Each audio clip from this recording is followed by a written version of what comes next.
ক্লাসের একদম পিছনের বেঞ্চে বসে আছি, সামনে সকলে দাঁড়িয়ে আছে। বুঝলাম স্যার ক্লাসে এসেছে। আমি আমার আপন মনে মোবাইলটা চালাচ্ছি, হঠাৎ একটা মেয়ে এসে ঠাস ঠাস করে মুখে দুইটা চড় মারলো। উফ, একটু হলে লেভেলে কমপ্লিট করতে পারতাম। গেল মেজাজটা খারাপ হয়ে।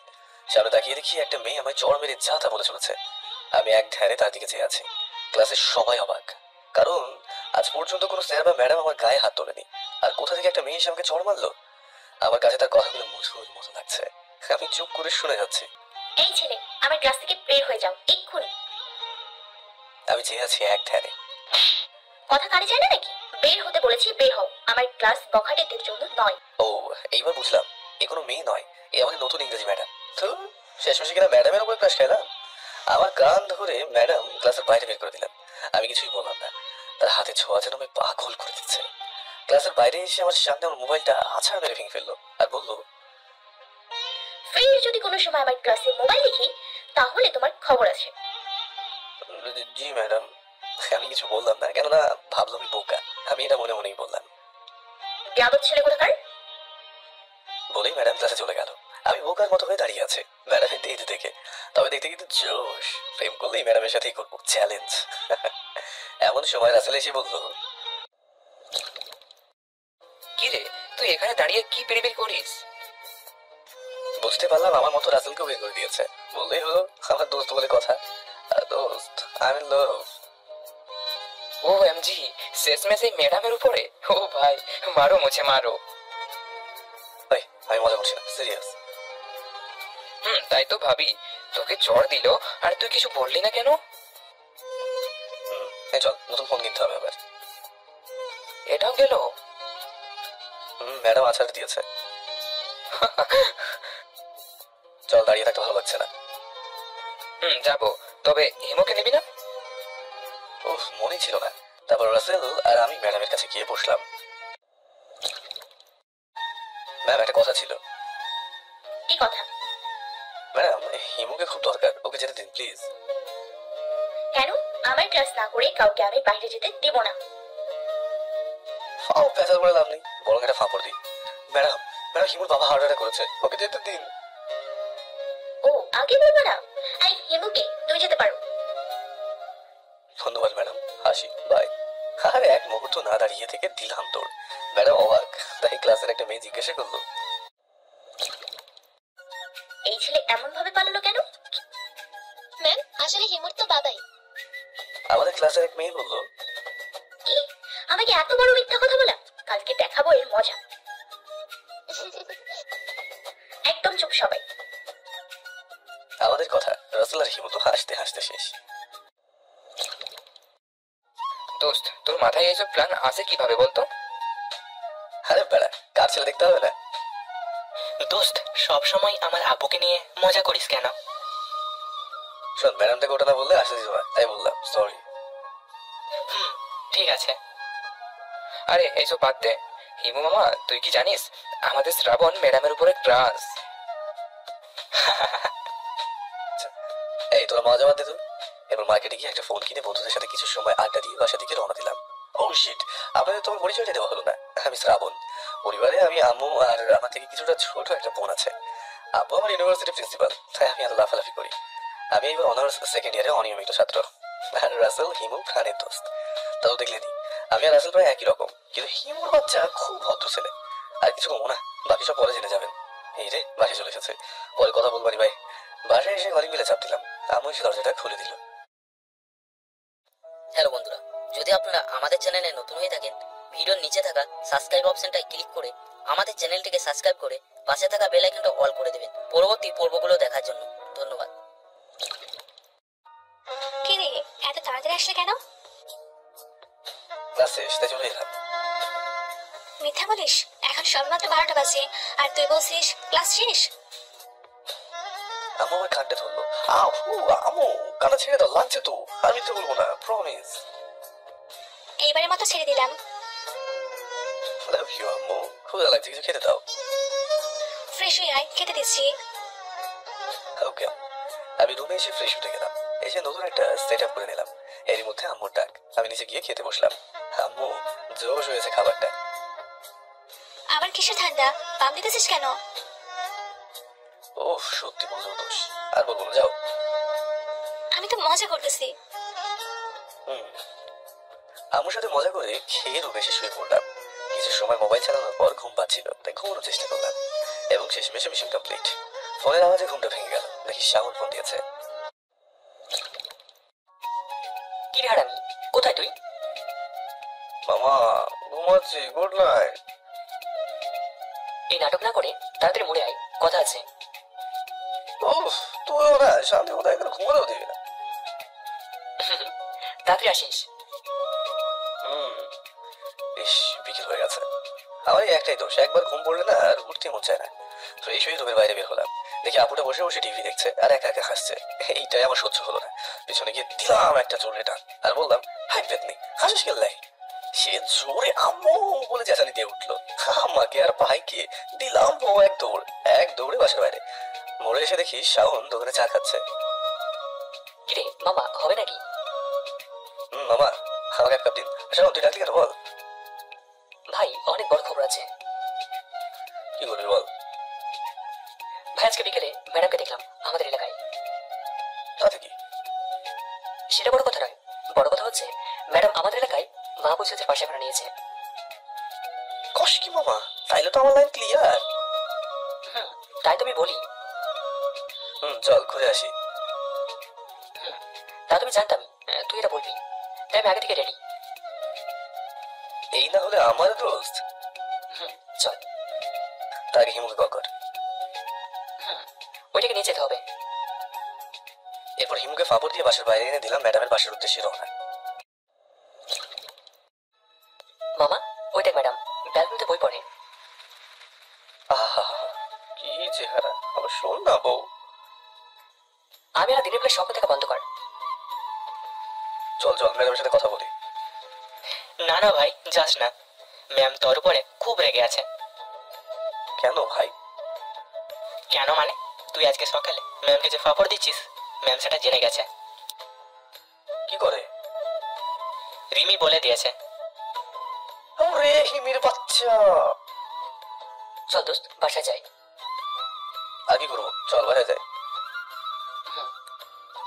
এরপর সন্ধ্যার দিকে বাসায় এসে পড়লাম আরেক বিপদে। বাসায় এসে কলিং বেল বাজাতেই আপু এসে দরজাটা খুলে দেয় আর মুখে একটা ফেলেই মাকে হাসি। আমার কাছে বিষয়টা একটু খটকা লাগছে। ঘরের ভিতরে ঢুকে দেখি আব্বু আমার সামনে। আমি তো ভয় শেষ, আজ বুঝে আর রক্ষা হলো না। কি রে হারামজাদা, কই ছিলি এতক্ষণ? আব্বু, বিকেলে একটু হাঁটতে গিয়েছিলাম। বেশ ভালো, কলেজে কি কাণ্ড করে এসেছিস? কই, কিছু করি নাই তো। তাহলে রফিক সাহেব, তোর স্যার যে বললো আজ নাকি তোকে ক্লাসের বাইরে দাঁড়িয়ে থাকতে দেখেছে। আল্লাহর ব্যাটারি আব্বুকে সব বলে দিয়েছে। যাক, এখানে একটু ফাপড় দিয়ে নেই। ও, ওইটা ওইটা তো আমি ইচ্ছে করে দাঁড়িয়েছিলাম। কেন?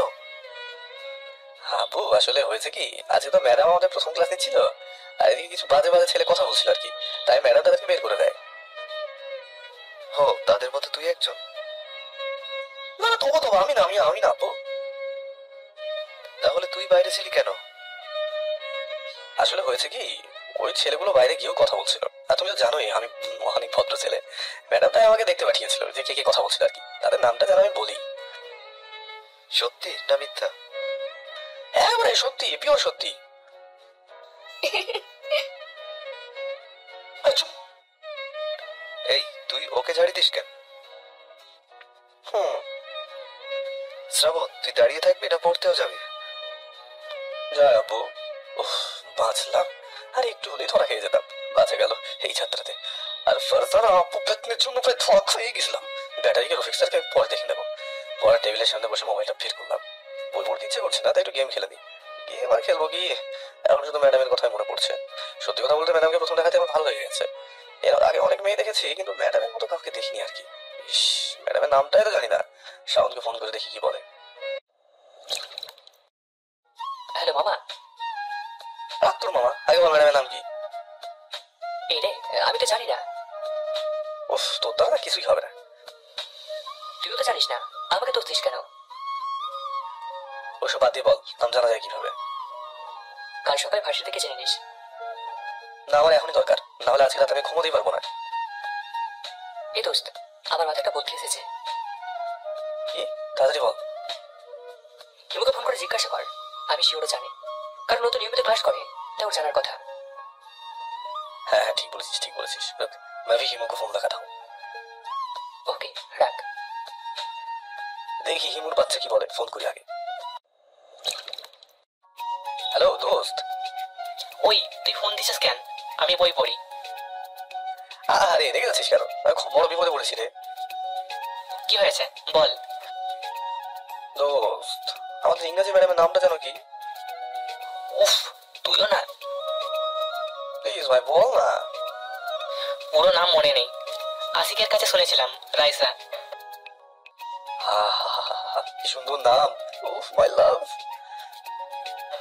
এই তুই ফোন রাখ। লাভ ইউ ভাই। হুম। হা হা হা, কি সুন্দর নাম। দেখতে যেমন, নামটাও ঠিক তেমন সুন্দর। কিন্তু খুব রাগী। কিভাবে যে রাজি করো কে জানে। একদিকে আমার থেকে বড়, আবার সাথে রাগী। না, আমাকে কালকে খোঁজ নিতে হবে ম্যাডাম রিলেশন করে কি। যদি করে তাহলে তো আমি ছেঁকা খেয়ে ম্যাডা হয়ে যাবো। শাওনকে নিয়ে কালি সব খবর নিতে হবে সব। সামনে আবার পরীক্ষা। না, একটু বই পড়ে নি। পরীক্ষা খারাপ হলে আব্বু এবার আমাকে আস্ত রাখবে না। ফারুক সাহেব, আপনি আসতে পারেন, একটু বই পড়ে কথা বলবো। একটু পড়ে দিলাম। বই পড়বো কি, চোখের সামনে শুধু ম্যাডামকে দেখছি। হা হা হা, কি রূপ। উফ, কি কথা বলার স্টাইল। আমি ওরা পাগলই হয়ে যাবো। সত্যি কথা বলতে আমার আগে আমার অনুভূতি কখনোই হয়নি। কি করবো কিছুই তো বুঝতে পারছি না। কালকে ম্যাডাম, না না, আমার জানুকে আর ম্যাডাম বলবো না, রাইসা বলবো। রাইসা সম্পর্কে সব খোঁজ খবর নিয়ে পরের দিনই প্রপোজ করে দেবো, দেখি কি বলে। আর এমন সময় আপু এসে বললো, ওই একা একা কি বলিস? না, একে কিছু বুঝতে দেওয়া চলবে না, নাহলে সবাইকে বলে দেবে। কি হলো, কথা বলিস না কেন? এই তো পড়ালেখা নিয়ে ভাবছি, আর একা একা কথা বলছি। আমি তো কেমন জানি শুনলাম প্রপোজ করবি কাকে? এই, এইটা তুই কি বলিস? আর বড় ভাইকে কেউ এসব বলে? বেয়াদব মায়া। আর তোর আমার রুমে কাছে, হ্যাঁ? ইস, বড় ভাই না ছাই। আমি কি আসতে চেয়েছি নাকি? আম্মু পাঠালো তাই এলাম। কেন, কি হয়েছে? ভাত খেতে ডাকে, আমি যাই। দেখ এখান থেকে, এতনি কোথাকার। তুই? এরপর নিচে গিয়ে ভাত খেতে বসলাম। টেবিলে গিয়ে দেখি আব্বু সহ সকলে আছে। আব্বু বললো, শ্রাবণ, এইভাবে পরীক্ষা যদি খারাপ হয় তাহলে কিন্তু। তুমি কি ছেলেটাকে খেতেও দিবে না? সবসময় শুধু বকাবকি। আমি একটু ইনোসেন্ট ভাব করলাম। আব্বু চুপ করে আছে, আম্মু ছাড়ি খেয়ে। আর আম্মু আমার মাথায় হাত বুলিয়ে দিচ্ছে। এই তাহলে আমার আম্মু আমার কষ্টটা একমাত্র আম্মুই বুঝলো। ভালো ছেলেকে আদর দিয়ে বাদর বানাও। আম্মু ঠিক বলছে। এত চুপ কর। এরপর খেয়ে এসে বিছানায় শুয়ে পড়লাম। কিছু সময় মোবাইল চালিয়ে রাইসার কথা ভাবতে লাগলাম। ভাবতে ভাবতে ঘুমিয়ে গেলাম। রুমে গিয়ে ঘুমিয়ে পড়লাম। পরের দিন সকালে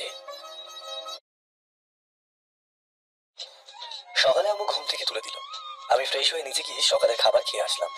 বসে আছি, ঠিক তখনই শাওনের ফোন। কলেজ যাবি না? কলেজ আমি যাবো না তো কি যাবে? ও, আমার তো মনে ছিল না। তোরা তোমার উনি আছে। বুঝতে হবে না।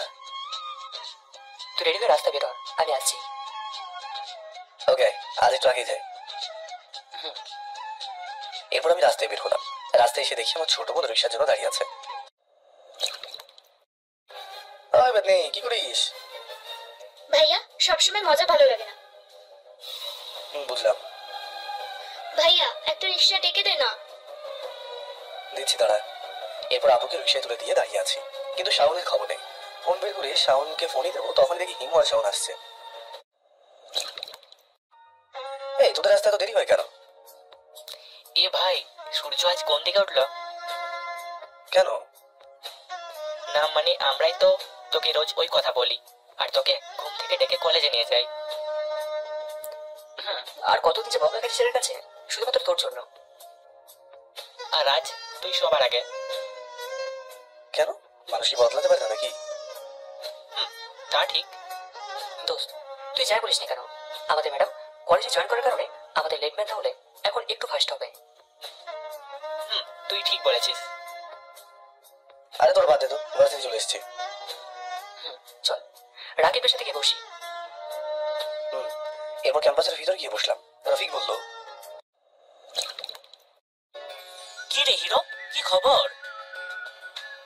First class. তোদের কি খবর? ভালো। দোস্ত আমি একটা কথা বুঝলাম না। কি বুঝো না তুমি খোকা? দোস্ত তোকে কাল নতুন ম্যাডাম চড় দিল আর তুই কিছু বললি না কেন? স্যার ম্যাডামরা তো মারতেই পারে, এটা তো স্বাভাবিক তাই না? এ তো দেখি বুকের মুখে রাম নাম। তাহলে শিলা ম্যাডামের সাথে ওইটাই কি ছিল? আরে দোস্ত, শিলা ম্যাডাম আর রাইসা ম্যাডাম এক হলো নাকি? ও বুঝছি, শ্রাবণের লাভ, তাও আবার ম্যাডাম। মামা ট্রিট চাই। হবে হবে, সব হবে, আগে রাজি করিয়ে নিই। এ ভাই সবাই চল, টাইম হয়ে গেছে। হ্যাঁ চল সবাই। এরপর আমরা সকলে ক্লাস করতে গেলাম।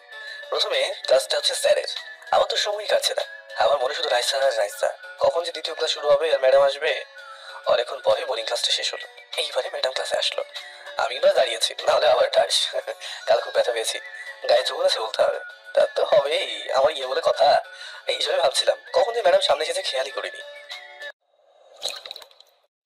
এই ছেলে, তোমার নাম কি? শ্রাবণ। নামের সাথে তো কোনো মিল নেই। আপনি একটা মিল দেখে রেখে দিন। বদমাস। ভদমাইয়া, আহা কি সুন্দর নাম। চুপ, একদম চুপ। তুমি কাল মিথ্যে বলেছিলে কেন? ম্যাডাম রেগে গিয়ে আমাকে কথাগুলো বললো। মিথ্যা না বললে আপনি যেতে দিতেন না, তাই বলছি। কি কাজের জন্য মিথ্যে বলেছো শুনি? এই তো মহা সুযোগ, রফিক স্যারকে ফাঁসিয়ে দিই, সাথে একটু ফাঁপড়ও দিয়ে দিই। আসলে রফিক স্যার বলেছে আপনি খুব রাগী, আর আমরা আপনার ক্লাস বাদ দিয়ে রফিক স্যারের সাথে সায়েন্স ল্যাবে গিয়েছিলাম। রফিক স্যার তো আমায় এসে বলতে পারতো। ওই যে বললাম না, স্যার বলেছে আপনি খুব রাগী, তাই আমাদের একটা প্ল্যান শিখিয়ে দিয়েছিল। কি প্ল্যান? সবাই আমার দিকে হাঁ করে তাকিয়ে আছে, কারণ সবাই জানে আমি মিথ্যে ফাঁপড় দিচ্ছি, মানে মিথ্যে কথা বলছি আর কি। ওই যে কালকে যেটা করলাম। বুঝলাম। তা কি জন্য ক্লাস ফাঁকি দিলে? ম্যাডাম আপনি বিশ্বাস করতে পারবেন কিনা জানি না, আমি আজ স্যারকে জিনিস আবিষ্কার করেছি। আবিষ্কার তুমি? তা বলো শুনি, কি বানিয়েছো? বলবো? আপনি রাগ করবেন না তো? না বলো। ম্যাডাম আমরা এমন একটা জিনিস আবিষ্কার করেছি না, যেটা দিয়ে দেওয়ালের ওপাশে সবকিছু দেখা যাবে। ওএমজি, তা কি বানিয়েছো? ছিদ্র। আমার এই কথা শুনে ক্লাসের সকলে হো হো করে হেসে উঠলো। একদম চুপ, ব্যায়ামের একটা সীমা থাকা দরকার, কিন্তু তুমি জাস্ট। চুপ করে আছি আমি। রফিক স্যারকে পরে দেখে নিব, আগে তোমার একটা ব্যবস্থা করে নিই। জি। এরপর ম্যাডাম আমার সামনে থেকে চলে গেল। যাক, এইবারের মতো বেঁচে গেলাম। শাওন বলে উঠলো, এই চুপ কর, কথা বলতে দেখলে আবার বের করে দেবেন। এ কি, ম্যাডাম দেখি আমাদের দিকে আসছে। এই শাওন, ম্যাডাম আমাদের দিকে বই নিয়ে আসছে কেন? আমাদের দিকে না, তোর দিকে। আর চুপ থাক। এই ছেলে, তুমি দাঁড়াও। আমি? তুমি। বুঝে গেছি, আজ আমার আর রেহাই নেই। বইয়ের পেঁচালে আজ আমাকে ফেলবে নিশ্চয়ই ম্যাডাম। জি বলুন। আমার কাছে এসে ম্যাডাম কিছু প্রশ্ন করলো, আমি একটারও উত্তর দিলাম না। তোমার মতো স্টুডেন্ট আমি জীবনেও দেখি, হুম। যে শুধু মুখে বক বক করে আর লেখাপড়ায় গাধা। ম্যাডাম জ্ঞান দিয়ে যাচ্ছে আর আমি একদিনে তার দিকে তাকিয়ে আছি। ম্যাডাম কিছুটা বুঝতে পেরে তার শাড়িটা ঠিক করে আবারও বললো, এই পড়াগুলো যদি কালকে তোমার না হয়, তাহলে কাল শুধু দেখবে আমি কি করতে পারি। হা হা হা, আমি তো সারা জীবন তোমাকেই দেখতে চাই। আমি মনে মনে ভাবতে থাকলাম। এই, কি বললে তুমি? কিছু না তো। তোর বদল বদমাইশ ইত্যাদি বলতে বলতে ম্যাডাম চলে গেল। দেখতে দেখতে ম্যাডামের ক্লাস শেষ হয়ে গেল। শাওনকে বললাম, শাওন চল ঘুরে আসি। চল। আমার এই বোরিং ক্লাস ভালো লাগছে না। হিমু তুই যাবি না থাকবি? না, যাব না। আমি ভাবছিলাম তুই ভালো হয়ে গেছিস, কিন্তু না, তুই সেই আগের মতোই আছিস। আজকে যে গল্প দিলি তুই। শাওন চল, আগে যাবি? না ভাই যাবো না, তোর বাপ এলে আমাকে আস্ত রাখবে না। ভাই চল, এদের দ্বারা কিচ্ছু হবে না। চল। এরপর আমি আর শাওন বাইরে এসে কিছু খেয়ে নিলাম। দোস্ত আজ তোকে একটা কাজ দেবো, করে দিতে পারবি তো? বল। আজ বিকেলের মধ্যে তুই আমাকে রাইসের ব্যাপারে সব ডিটেলস জেনে দিবি। এটা কোনো কথা হলো? আমাদের বাসার পাশে সিদ্দিক আছে না? ওই যে হাসি বাংলা ফেসবুক আইডি হ্যাক করে ধরা খাইছিল। ওকে বললে সব ম্যাডার ব্যাপারে সব করে নিতে পারবে। ব্যাস তাহলে তো হয়ে গেল। চল, বাসিকে লম্বা একটা ঘুম দিই। চল। বাসায় এসে কলিং বেল দিতেই আম্মু দরজাটা খুলে দিল। কি রে, আজকে কলেজ ছুটি? আম্মু আমি চলে এসেছি। কিরে, আজকে সত্যি বলতেছিস কেন? সদা সত্য কথা বলি আমি। ফাজিল, তোকে যে আমি কি করি? ফ্রেশ হয়ে খেতে আয়। অবশ্য না আম্মু, হয়েছে। আসলে আম্মু আমাকে মুখে যতই বকাবকি করতে গেল, আম্মু আমাকে খুবই ভালোবাসে। আসলে পৃথিবীর সকল মাই তো এমনই হয়। ফ্রেশ হয়ে নিচে আসলাম। আম্মু কি রান্না করেছো? সকালে কি দিয়ে খেয়েছিস? মনে নেই, খেতে দাও। তোকে নিয়ে আর পারি না। রোজকার মতো রয়ে এসে একটা ঘুম দিলাম। আজকে এই বিকেলে নিজে থেকে ঘুমটা ভেঙে গেল। কারণটা কোথায় রাইসা? ফ্রেশ হয়ে বের হলাম। শাওনকে ফোন লাগালাম। হ্যালো মাম্মা। হ্যাঁ মামা, বল, কই তুই? আমি বাইক নিয়ে বের হচ্ছি, তুই কই?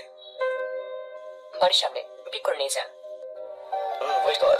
কিছু সময় পরে আমি তাকে বললাম, মামা যা দূরে বল। এবার বল, সত্যি খারাপ বোধ কই? মামার দোকানে। ওকে চল দেখিয়ে দি কি খবর আছে। এরপর সোজা মামার দোকানে চলে আসলাম। ভাই কেমন আছিস? এই তো ভাই আছি, তোরা তো খোঁজ খবর নিচ্ছি না। আরে ভাই, কি আর খবর, দুঃখের কথা। বল, পড়াশোনা চাপে আর খবর। আসলে মজা করার জন্য উক্ত ভাষাগুলো ব্যবহার করা হয়েছে। ভাই বুঝছি। তা যে খবর আনতে বলেছিলাম, এনেছিস? ভাই, তোর একটা কাজ বলছিস, আর সেটা যদি না করতে পারি? বল তাহলে অগল কিছু। সিদ্দিক বলা শুরু করলো, ওর ল্যাপটপ মেরে। আমার পাক্কা হ্যাকার কিন্তু। নাম রাইসা জাহান। বলতে বলতে রাইসা আর তার আম্মু, বাবা নেই, আত্মীয় ছিল অনেক। তার বাবা মারা যাওয়ার পরেই হারিয়ে গেছে আস্তে আস্তে। তার মাটাকে অনেক কষ্ট করে লেখাপড়া শিখিয়েছে। রিলেশন করার সুযোগ তেমন আসেনি। প্রপোজ পেয়েছে অনেকগুলো, কিন্তু সবগুলো নাকচ। Mobile number 01682963। Facebook ID Nusrat Jahan. ওই যে ভাই অনেক বলেছিস, আর কিছু বলা লাগবে না। হ্যাঁ মামা, তুই তো ফাটিয়ে দিয়েছিস। আরে নিজের ভাইয়ের জন্য যদি এইটুকু করতে না পারি। তা তো ঠিকই। চল আজকে ওদের ট্রিট দেবো আমি। চল। এরপর দুজন নিয়ে পেট পুড়ে খাওয়া খাওয়ালাম। আমার হবু বলে খবরে দিয়েছে বলে কথা। রাতে বাসে আসলাম, এসে দেখি আব্বু বসে টিভিতে খবর দেখছে। আমি কিছু না বলে চুপ করে চলে যেতে লাগলাম। ওই এদিকে আয়। হ্যাঁ আব্বু বলো। কই থাকিস সারাদিন? এই তো বাজারের দিকে গেছিলাম। সারাদিন কোনো কাজ নেই, খাবি কি করে? ফাঙ্কু মেরে হাসতে বললাম। কি বললি? চাকরি করে বলছি। লেখাপড়ার যে অবস্থা, এতে তোকে চাকরি দেবে কে? কত ছাড়ল আছে। আয় তুই চুপ কর, আর রুমে গিয়ে বই পড়। ওকে আব্বু। এরপর রুমে এসে ফেসবুকে ঢুকলাম। রাইসা ম্যাডামের আইডি সার্চ দিলাম। পেয়ে গেছি, কিন্তু রিকোয়েস্ট গ্রহণ করবেন আমি শিওর, তাই রিকোয়েস্ট দিলাম না। শুধু ছবিগুলো সেভ করে রাখলাম। এরপর কিছু সময় বই পড়ে নিচে খেতে গেলাম। খাওয়া খাওয়ার সময় সকলের সাথে মজা করে এসে ফোন নিয়ে বসলাম। ব্যাচেলর জীবনে বহু নেই তো, তাই মোবাইলটা একমাত্র সম্বল। একটা রোমান্টিক মুভি দেখতে শুরু করলাম। এরপর ঘুমিয়ে গেলাম। সকালে দেখা হবে, গুড নাইট। সকালবেলা মোবাইলে ডাকে ঘুম ভাঙলো। ফ্রেশ হয়ে নিচে গেলাম। আম্মু খাওয়া দাও। বস, আমি দিচ্ছি। আম্মু। কি রে, আজকাল এত সকালে কলেজ যাস কেন? আম্মু সামনে এক্সাম তো, তাই তো যাই। হয়েছে, আর বলতে হবে না, আমি চিনি আমার ছেলেকে। তুমি না আম্মু। এরপর খাওয়া খেয়ে বেরিয়ে গেলাম। শাওনকে ফোন দিলাম। ভাই কই? হেঁটে আয়, হিমুতে বাড়ির সামনে আছি। রাখ। এরপর কিছু দূরে গিয়ে দেখি হিমু আর শাওন দাঁড়িয়ে আছে। আমি ওদের কাছে গিয়ে বললাম, চল সবাই। তবে তবে কি? আমার মনে হয় তোর কপালে আজকে দুঃখ আছে। কেন? ম্যাডাম তোর উপর রেগে আছে, তাই আমার মনে হয় আজকে তোকে কেলানি দেবে। ম্যাডামের হাতের খেলা নেই। বুঝলি, এখানে পাগল হয়ে গেছে, একে পাবলে নেওয়া লাগবে। আরে তোর চুপ কত, কলেজে এসে গেছি। কলেজে এসে আরেক বিপদে পড়লাম। আমরা তিনজন মিলে কলেজ ক্যাম্পাসে গিয়ে বসলাম। সেখানে আমাদের সকল বন্ধুরা ছিল। কি রে, সকলের কি খবর? এই তো চলছে। ভালো। মামা তোমার কি খবর, মানে ম্যামকে নিয়ে? আরে মামা কি বলবো দুঃখের কথা, তাকে বলবো কি করে, ভয় করে তো। ভয় আর তুই? হালা, তোকে তো কখনোই ভয় পেতে দেখি নাই। ভাই আসলে ভয় করে, যদি রাজি না হয়। হবে হবে, তাছাড়া তুই যদি আগে থাকতে না বলিস পাখি উড়ে যেতে পারে। হ্যাঁ ঠিকই বলেছিস। তো এখন আমি কি করবো? তুই কালকেই বলে দে ম্যাডামকে। আরে ভয় পাস না, আমি আছি তো নাকি। ওকে, কালকে বলবো। এই সবাই চল, টাইম হয়ে গেছে। চলো সবাই। আমি আর শাওন ক্লাসের একদম পিছনের বেঞ্চে গিয়ে বসলাম। ভাই আমার ভয় করছে। আরে তুই বলিস আগে, না করলে পিছনে লেগে থাকবি কেমন? ঠিক আছে। কথা বলতে বলতে প্রথম ক্লাস শেষ হয়ে গেল। এইবার ম্যাডামের আসার পালা। ম্যাম ক্লাসে প্রবেশ করলো আর সকলে দাঁড়িয়ে গেল, সাথে আমিও। ম্যাম ক্লাসে প্রবেশ করলো আর সকলে দাঁড়িয়ে গেল, সাথে আমিও। সকলে বসে পড়ো। সকলে বসে পড়লো। ম্যাম ক্লাস করাতে লাগলো আর আমি তার দিকে একভাবে চেয়ে আছি। হঠাৎ করে ম্যাম আমার সামনে এসে পড়লো। এই ছেলে, তুমি এভাবে চেয়ে আছো কেন? না তো। একদম মিথ্যে কথা বলবে না, আমি দেখেছি। পড়া বলো। এতক্ষণ আমি যেটা বুঝিয়েছি। এই রে, আমি তো জানি না কি পড়িয়েছে, তাই পাশে শাওনকে খোঁজ দিলাম। শাওন কিছু বলবে তার আগেই ম্যাম বললো, এই ছেলে, তোমরা দুজন বাইরে যাও। Sorry ma'am. বেরিয়ে যেতে বলেছি কিন্তু। চল ভাই চল। এরপর আমি আর শাওন চলে গেলাম। সেটা তোর জন্য হয়েছে এটা। আমি কি করবো বল, আমি তো শুধু চেয়েছিলাম। ভাই এখান থেকে চল, আপু দেখে ফেললে সমস্যা। চল তাহলে।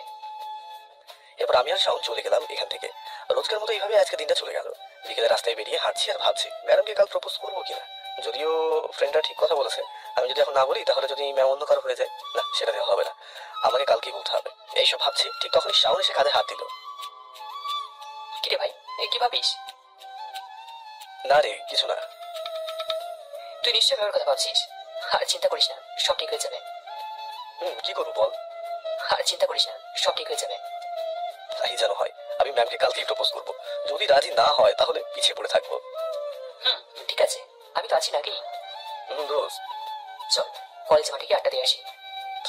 চল। এবার শাওনের বুদ্ধি অনুযায়ী কিছু রোমান্টিক মুভি ডাউনলোড দিলাম। মানে কিভাবে প্রপোজ করতে হয় না শিখতে হবে তো নাকি। রাত্রে বাসায় এসে সোজা রুমে ঢুকে গেলাম। এবার ফ্রেশ হয়ে মোবাইলটা নিয়ে বসে পড়লাম। অনেক সময় দেখার পর কিছুটা বুদ্ধি পেলাম। এর মাঝে আপু এসে ডেকে গেল রাতের খাবার খেতে। খাবার টেবিলে আম্মু বললো, কি রে আব্বু, আজ কোনো কথা না বলে সোজা রুমে চলে গেলি? আম্মু বই পড়ছিলাম। বই না ছাই। একটা চুপ কর। আম্মু আম্মু বই। খাবার খেয়ে একটু বাইরে গেছে। ও আচ্ছা। এবার খাবার খেয়ে রুমে চলে এলাম। এসে ভাবতে লাগলাম কালকে কি হবে। আসলে আমি খুব নার্ভাস ফিল করছি। বেশি কিছু না ভেবেই ঘুমিয়ে পড়লাম। কালকে সকালে উঠে মিশনে যেতে হবে তো, তাই সকালে ঘুম ভাঙলো মোবাইলে আর হবে। উঠে ফ্রেশ হয়ে নিলাম। ঘড়ির দিকে তাকিয়ে দেখি সকাল 7টা বেজেছে। কেবল আম্মুর কাছে গেলাম। আম্মু এক কাপ চা বানিয়ে দাও না। আজকে এত সকাল ঘুম থেকে উঠেছি? কিছু না, আম্মু ঘুম ভেঙে গেছে তাই। একটু ওয়েট কর, বানিয়ে দিচ্ছি। এরপর আম্মুর কাছ থেকে চায়ের কাপ নিয়ে ছাদে চলে এলাম। চায়ের কাপে চুমুক দিতেই অতীতে সেই পুরোনো কথাগুলো আজকে আবার হঠাৎ করে মনে পড়ে গেল। আজ থেকে 4-3 বছর আগের ঘটনা। মনটা এমনিতেই খারাপ হয়ে গেল, তাই বেশি সময় না বসে চলে এলাম। মনটা খুব খারাপ, তাই শাওনকে বললাম। কিরে, তোর কি হয়েছে? এত সকালে ফোন দিলি যে? কিছু না, আসলে আজকে না ওর কথা খুব মনে পড়ছে। এই তোকে না বলেছি এসব কিছু মনে না রাখতে? তার বড় আমি করবো, খুব মনে পড়ছে ভাই। শোন, মনে রাখতে হয়, সবাইকে মনে রাখতে হয়। শুধু বেইমানিদেরকে বাদে। শুধু শুধু তাদের কথা মনে রেখে লাভ তো নেই, বরং লস আছে অনেক। তুই দেখ, আগে লেখাপড়া কত ভালো ছিলিস, আর এখন তুই নিজের দিকে চেয়ে দেখ। কি জবাব দেবে আন্টিকে, কি জবাব দেবে আঙ্কেলকে, কি শিখবে তোকে দেখে তোর ছোট বোন? সরি দোস্ত, আর কখনো মনে করবো না এই বেইমানির কথা। মনে থাকে যেন। দোস্ত তোকে একটা কথা বলবো। বল। আমার তো কোনো বড় ভাই নেই, কিন্তু বিশ্বাস কর তুই আমার ভাইয়ের থেকেও বেশি। আজ হয়তো আমার কোনো বড় ভাই থাকলে এই কথাগুলো বলতো। ভাই হয়েছে, আর ইমোশনাল হবে না। কলেজ টাইম হয়ে গেছে, রেডি ভাই। মিশন আছে না আজকে? তুই সারা ফাজিল, দাঁড়া আসছি, তুই আয়। এরপর রেডি হয়ে খাবার খেয়ে বেরিয়ে গেলাম কলেজের উদ্দেশ্যে। কিছুদূরে যাওয়ার পরেই হিমু আর শাওনকে পেয়ে গেলাম। মামা, কি খবর? ভালো না রে। ভালো হয়েছে ব্যাচ। ট্রিট টিপি কখন তাই বল? আরে দূর শালা, তোরা কি মনে হয় ম্যাডাম আমার প্রপোজ গ্রহণ করবে? কবে রে ভাই করবে? জানি না কি হয়। শোন ভাই, আজ না করুক, কাল করবে, আর কাল না করুক পরশু করবে। তুই দেখে নিস, একদিন একদিন ঠিকই করবে। ভাই তাই যেন হয়। আমি ভেবে পাই না কি করে একজন ছাত্র তার ম্যাডামের প্রেমে পড়তে পারে। ছি। শাওন ওরে ধর তো, ওর আজকে রেহাই নেই আমার হাত থেকে। কে বাঁচাবে ওকে আমি দেখছি আজকে। হিমু এক দৌড়ে পলাবার, মানে এক দৌড়ে কলেজে ঢুকে গেছে। শালা বেঁচে গেল আজকে। আরে ও তো মজা করছে মনে হয়। মজা ওকে পেলে দেখাতাম রে। তা ভাই প্রপোজ কখন করবি? ভাই সকলের সামনে তো আর করা যায় না, তাই কলেজ ছুটি হলে ফাঁকা রাস্তায় বসে পড়বো। ওকে ভাই, ক্লাসে চল। এরপর ক্লাসে চলে এলাম। প্রথম ক্লাসে শেষ করলাম অনেক কষ্টে। রাইসা ম্যাডাম ক্লাস ছাড়া আর কারো ক্লাস করতে আমার ভালোই লাগে না। এরপর এলো সেই মুহূর্ত, ম্যাডাম ক্লাসে প্রবেশ করলেন। সকলের কাছে পড়া শুনছে, সব শেষে এলো আমার পালা। এই তুমি দাঁড়িয়ে পড়া বলো। কি পড়া? কি তুমি জানো না কি পড়া? না তো ম্যাম। আচ্ছা তুমি ওই ক্লাসে আসো কি কারণে? আপনাকে দেখতে। আমি আস্তে করে বললাম। মনে মনে কি বলো? এক্ষুনি আমার ক্লাস থেকে বের হও। শাওন চল। এই ছেলে, ওরে নিয়ে যাচ্ছ কেন? ম্যাম শাওনেরও পড়া হয়নি তো, তাই নিয়ে যাচ্ছি। শাওনের পড়া হওয়ার লাগবে না, শুধু তুমি বাইরে যাবে। কেমন বিচার? যাও বলছি। আমি একা একা বাইরে চলে এলাম। বাইরে এসে মামার দোকানে এসে বসলাম। ফোন বের করে বন্ধুকে ফোন দিলাম। পড়াশোনা ঠিকঠাক করে না আমার মতো, তবে অন্য কলেজে পড়ে, বাসা আমাদের এলাকাতেই। হ্যালো মামা, কই তুই? আরে মামা, কি খবর? কতদিন পরে। আমি বাইক নিয়ে রাইড দিতেছি। হ্যাঁ খবর, আর পড়ালেখা হয়নি তাই ক্লাসের বাইরে দাঁড়িয়ে আছি। বলো কি মামা, তোমাকে আবার কে ক্লাস থেকে বের করে দিচ্ছে? তো ভাবি ঘটনা কি, খুলে বলতো। ফোনে বলা যায় নাকি? আর তাছাড়া আমি একা একা বসে আছি, আমায় নিয়ে যা। ওকে ওয়েট, আমি 10 মিনিটের মধ্যে আসতেছি। এবার দুজন একসাথে বসে চা খেয়ে নিলাম। তারপর ওকে সব খুলে বললাম। ওকে আর বাইকে হাসতে হাসতে সে মামা শেষে কিনা ম্যাডাম? হতেই পারে, স্বাভাবিক। বুঝলাম। তা ম্যাডামের দিক দিয়ে কি কোনো গ্রিন সিগন্যাল পেয়েছিস? না রে ভাই, আজকে বলবো আমার মনের কথা, দেখি কি বলে। ভালো। তোর গার্লফ্রেন্ডের খবর কি? আর বলিস না ভাই, খালি প্যারা দেয়। হাসিস না, একদিন আমার কথা মনে পড়বে। হ্যাঁ দেখ ভাই, জিএফ এর ফোন। ওকে, যা কথা বলে আয়। এবার কিছু সময় পর হারামি বললো, ভাই যেতে হবে, জিএফ যেতে বলেছে। বাহ সেই লেভেলে প্যারা ভাই। ভাই ভাই, পরে দেখা হবে। বেঁচে থাকলে দেখা হবে। ওকে ভাই, বাই। এই বলে হারামি বন্ধুরা চলে গেল। আমি বসে আছি মামার দোকানে, মামার সাথে টুকটাক কিছু কথা বলছি। একটু পরে শাওন এলো। ওই কি করিস এখানে? ওই কি হয়েছে, কথা বল। রাগ করেছিস নাকি? সরি ভাই। রাগ করবো না তো কি করবো? আমি টানা 1 ঘন্টা এখানে বসে আছি, আর তুই? আরে ভাই, ম্যাডাম তো আসতে দিচ্ছিল না, আমি কি করবো? ঠিক আছে, চল ঘুরে আসি আজকে। চল। আরে আরে দাঁড়া, বাইকটা নিয়ে আয়, এনে যাবি। ওই আমি তো ভুলে গিয়েছিলাম। এরপর 2 বন্ধু মিলে কিছু জায়গায় ঘুরে আসলাম। দোস্ত টাইম হয়ে গেছে, চল, ম্যাডাম এখন বাড়ি যাবে। ভাই ভয় করে, তার হাতের একটা চট। ওরে বাবা কি ব্যথা। তাহলে তোর আর ভালোবাসা লাগবে না, চল বাসায় যাই। না ভাই চল যাই। এই শাওনকে নিয়ে আমি আর পারি না। সেটা সোজা ম্যাডামের সামনে এসে বাইক থামালো। কলেজে এসে ম্যাডাম বাসায় যাচ্ছিল, রাস্তাটা বেশ ফাঁকা। এই তোমরা আমার রাস্তা আটকালে কেন? ম্যাডাম, শ্রাবণ আপনাকে কিছু বলতে চাই। কি বলতে এই বেয়াদব ছেলে? ম্যাডাম বলবো, আপনি রাগ করবেন না তো? আগে বলো কি বলবে শুনি। এই শাওনের বাচ্চা, তুই এদিকে ঘর, লজ্জা করে তো। ওকে ম্যাডাম বলবো। আশ্চর্য, কতবার বলবো বলো?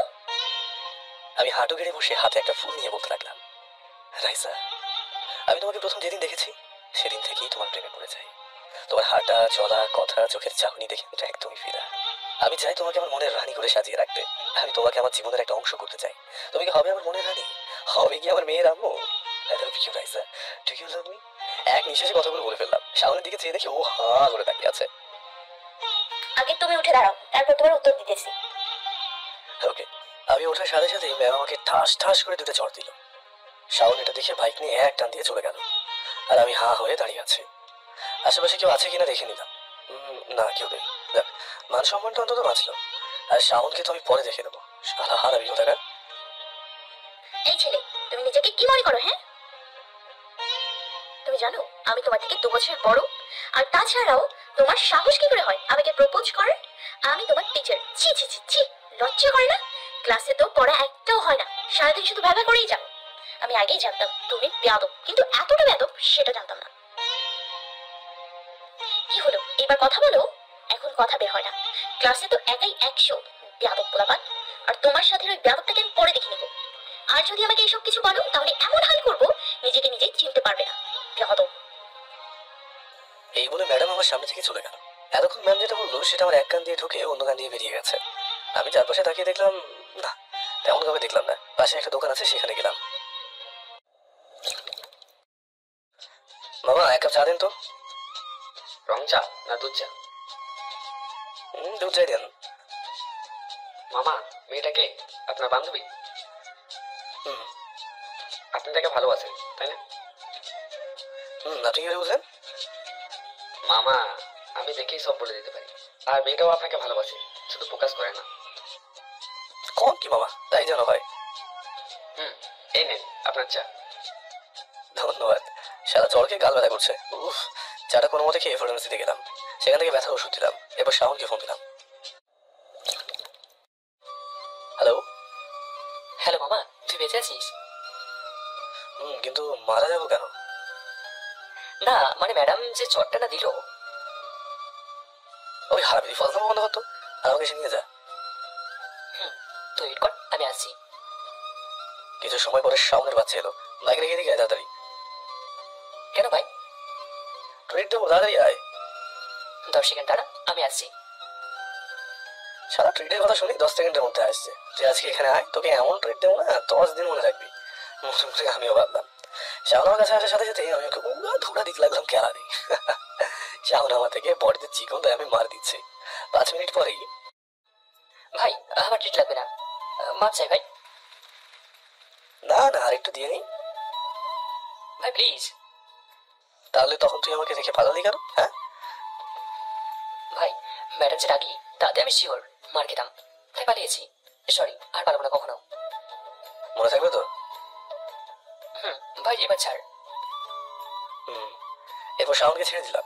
আর মনে হয় না কোনোদিন আমাকে একা রেখে পালাবে, কারণ যে গেলানি দিয়েছে আজকে। ভাই আমি যাবার পর কি হলো?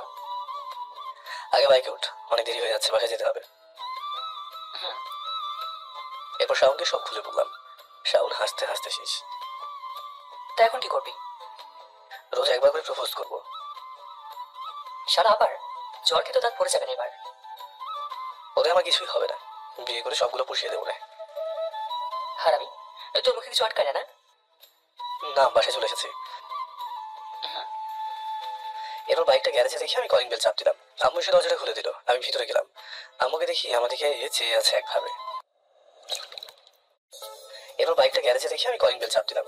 আম্মু এসে দরজাটা খুলে দিল। আমি ভিতরে গেলাম। আম্মুকে দেখি আমার দিকে চেয়ে আছে একভাবে। কি হয়েছে, এইভাবে তাকিয়েছো কেন? তুই কি আমার ছেলে? কেন? মানে আমার ছেলে তো কোনো দিনও পুরো ক্লাস করতো না। মানে কি, ইচ্ছে করছে তাই করেছি? আচ্ছা ঠিক আছে, আমার সোনা ছেলে। ফ্রেশ হয়ে আয়, আমি খেতে দিচ্ছি। আয় দাঁড়া। কেন, কি হয়েছে? তোর মুখে এটা কিসের দাগ? এই যে টের পেয়ে গেল নাকি? কিছু না, ওই বন্ধুদের সাথে মজা করতে গিয়ে লেগে গেছে। তুইও যেমন আর তোর বন্ধুরাও তেমন। তুমি খাবার দাও, আমি আসছি। ওকে যা। ওকে। এরপর ফ্রেশ হয়ে নিচে গিয়ে খাবারটা খেয়ে নিলাম। খাবার টেবিলে আম্মুর সাথে টুকটাক কিছু কথা হচ্ছিল। এরপর রুমে এসে মুখের ব্যথার ওষুধ খেয়ে নিলাম। গায়ে কি জোর, বাপরে বাপ। হবে তো, আমার বউ বলে কথা। আর 7 নামে আমি ঘুমিয়ে পড়লাম। ঘুম থেকে উঠে দেখি সন্ধ্যা হয়ে গেছে। ঘুমের মধ্যে ম্যামকে নিয়ে একটা রোমান্টিক গল্প লেগেছি। না না, এখানে এটা বলা যাবে না, লজ্জা করে তো আমার। শাওনকে ফোন দিলাম। ওই কোথায় তুই? আড্ডাখানায়, সকলে আছে, তুই আয়। ওকে, আসছি। সেখানে পৌঁছে দেখি হারামির দলগুলো সব এখানে আছে। আমি যাওয়ার সাথে সাথেই সকলে ঘিরে তুললো। কিরে, তোরা এমন ভাবে আমাকে চেয়েছিস কেন? মামা, তুমি তো একটা মাল। কেন, তুই আজকে বুঝলি নাকি? তোর কি সাহস ম্যাডামকে প্রপোজ করিস? ভাই আর বলিস না, যে মার দিয়েছে আজকে। শাওন বলেছে সব। ভাই লোক, চলো সবাই ঘুরতে চাই লং ড্রাইভে। চলো। এরপর সকলে মিলে ঘুরতে বের হলাম। সন্ধ্যা 7টা বাজে মনে হয়। শাওন বাসায় যেতে হবে, আবু বাসায় আছে। ওকে চল, আমি তোর বাসায় যাই। বাসায় এসে কলিং বেলটা বাজালে আপু এসে দরজাটা খুলে দিল। কাকে চাই? মানে মানে বোঝেন না? কে আপনি আর কাকে চান? তোকে তো আমি বলার সাথে সাথে আপু এক দৌড়ে পালালো। আমি রুমে গিয়ে ফ্রেশ হয়ে নিলাম, এরপর বসে বসে মোবাইল চালাতে লাগলাম। যথারীতি খেয়ে দিয়ে ঘুমিয়ে পড়লাম। এইভাবে আজকে দিনটা চলে গেল। সকালে আম্মুর ডাকি ঘুম থেকে উঠলাম। আম্মু, তুমি কি আমাকে একটু ঘুমাতে দেবে না নাকি? ঘুমাবি মানে? আর 2 মাস পরে তোর পরীক্ষা, আর এইভাবে ঘুমালে চলবে? উফ, কি ঝামেলা। আমি ঘুম থেকে উঠে ফ্রেশ হয়ে ছাদে চলে গেলাম। চারপাশে দেখে নিলাম কেউ নেই ছাদে। তাই সামনের কাছে থেকে না ম্যাডামের নাম্বারে ফোন দিলাম। কিছু সময় রিং হওয়ার পরে ফোনটা রিসিভ করলো। হ্যালো। হ্যালো, কে বলছেন? বাবু, আমি। কি সমঝাতে বলছেন আপনি? এখানে মজা কি আছে? মানে আপনাকে চিনি না, জানি না, আর আপনি আমাকে কি সব বলছেন? আরে ম্যাডাম, আপনি আমাকে ভালো করেই চেনেন। তার মানে তুমি সেই বেয়াদব শ্রাবণ? হতে পারে। বেয়াদব ছেলে, তুমি আজকে কলেজে আসো, দেখো তোমার অবস্থা কি করি। ঠিক আছে বাবু। এই ছেলে, ভদ্রভাবে কথা বলো। ওকে জানু। তোকে তো আমি। বলেই ফোনটা কেটে দিল। যাও বাবা, ফোনটা কেটে দিল। কে জানে আবার কলেজে গেলে কি হয়। যাও, সেটা পরে দেখা যাবে, আগে কলেজ তো যাই। আমি নিচে গিয়ে আম্মুকে বললাম, আম্মু খেতে দাও। এখন খেতে দাও, একটু আগে তো ঘুম থেকে উঠতেই চাইছিলে না। ভালো ভালো, ছেলেকে আদর দিয়ে বাদর বানাও। তুমি আবার শুরু করলে, ছেলেটাকে একটু শান্তিতে থাকতে দিচ্ছ না। আমি তো সত্যি বললেই দোষ করি। ঠিক বলেছে আপু। এই সামি, তুই থাম তো, কথা কম বল। দেখেছো আপু, মুখের কি ভাষা। ওদের হাড্ডি, বেয়াদব একটা। এই তোমরা চুপ করো, আর আমার ছেলেকে খেতে দাও। এবার সবাই মিলে খেতে বসলাম। খাবার মধ্যে আপু জিজ্ঞেস করে বসলো, শ্রাবণ, তুই তোর ক্লাসের সবাইকে চিনিস? কেন? আমার কানে এসেছে কে যেন তোদের নতুন ম্যাডামকে প্রেমের প্রস্তাব দিয়েছে। এই যে কাজ হয়েছে। আপু কি সব জেনে গেল নাকি? নাকি কেউ বলে দিয়েছে? কিরে, তুই মনে মনে কি ভাবিস? আবার কিছু না আপু। কিছু না মানে? তোদের ক্লাসের ম্যাডামকে কেউ এইসব বললে তুই চুপ করে থাকিস? না আপু, মেয়েদের ঠ্যাং ভেঙে দেবো। হয় আল্লাহ, বাচ্চা হবে কেউ। ওসব করতে হবে না, তুই শুধু খুঁজে বের করবি ছেলেটাকে, আর এরপর আমার কাছে নিয়ে আসবি। ঠিক আছে আপু, আমি আসছি। কিরে, উঠে গেলি কেন? সব ভাত খেয়ে যা। না, ক্ষুধা নেই, আসি, কলেজ যাবো। এরপর আমি আর কোনো কথা না বলে বাইরে চলে আসলাম। বাইরে এসে শাওনকে কল দিলাম। ভাই, কই তুই? আমি তো বাসায়। কেন? আরে অনেক বড় ঘটনা ঘটে গেছে, তুই তাড়াতাড়ি রহিম চাচা দোকানে আয়। একটু ওয়েট কর, আমি আসছি। আমি বসে বসে অপেক্ষা করতে লাগলাম। কিছু সময় পরে শাওনের বাচ্চা আসলো। কিরে, কিসের জন্য তো জরুরি তলব? ভাই, আমি মনে হয় শেষ। কিরে, তোর আবার কি হলো? এত নাটক করিস কেন?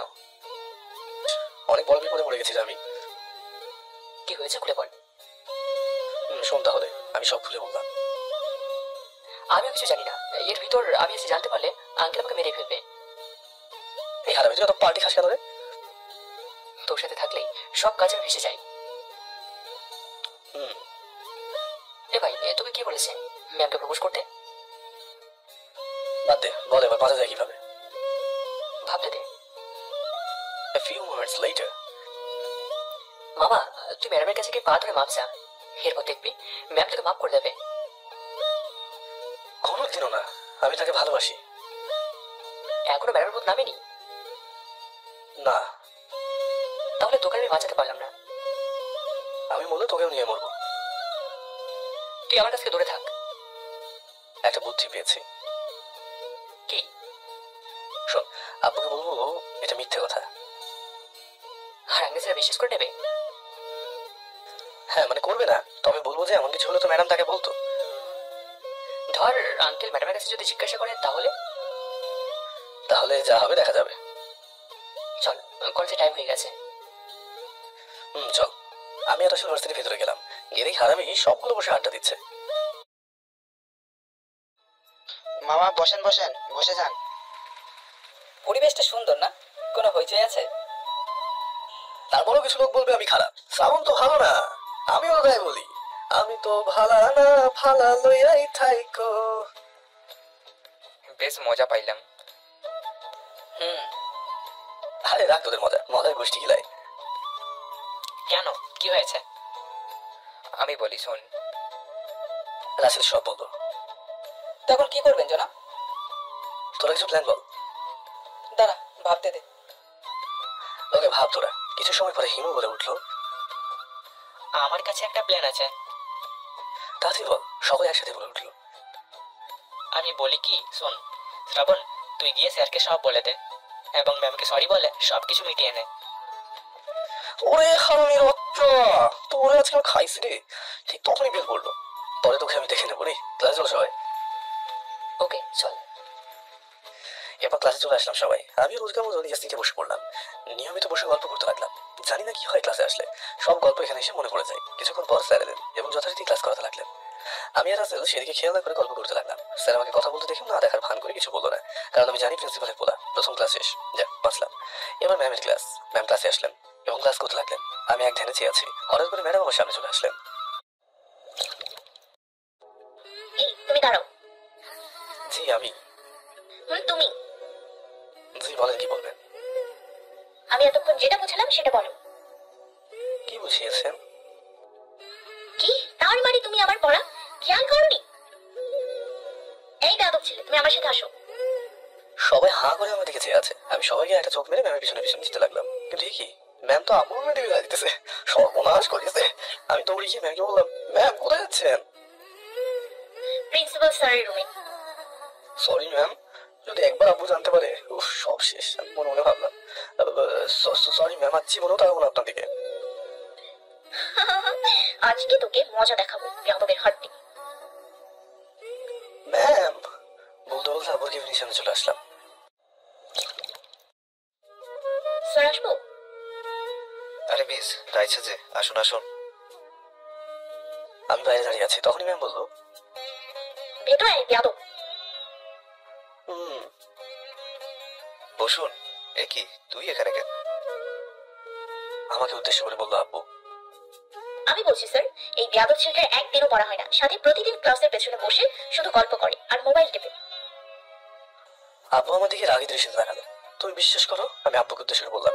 আর বলতে পারলাম না, তার আগে ম্যাম আমাকে ঠাস করে একটা জড় দিয়ে বললো, বেয়াদব কোথাকার, স্যারের সাথে কিভাবে কথা বলতে হয় জানিস না? হায় হায়, আমার তো মনে ছিল না ম্যাম জানে না যে প্রিন্সিপালই আমার আব্বু। আব্বু দিকে চেয়ে দেখি মিটমিট করে হাসছে। আমার খুব রাগ হলো।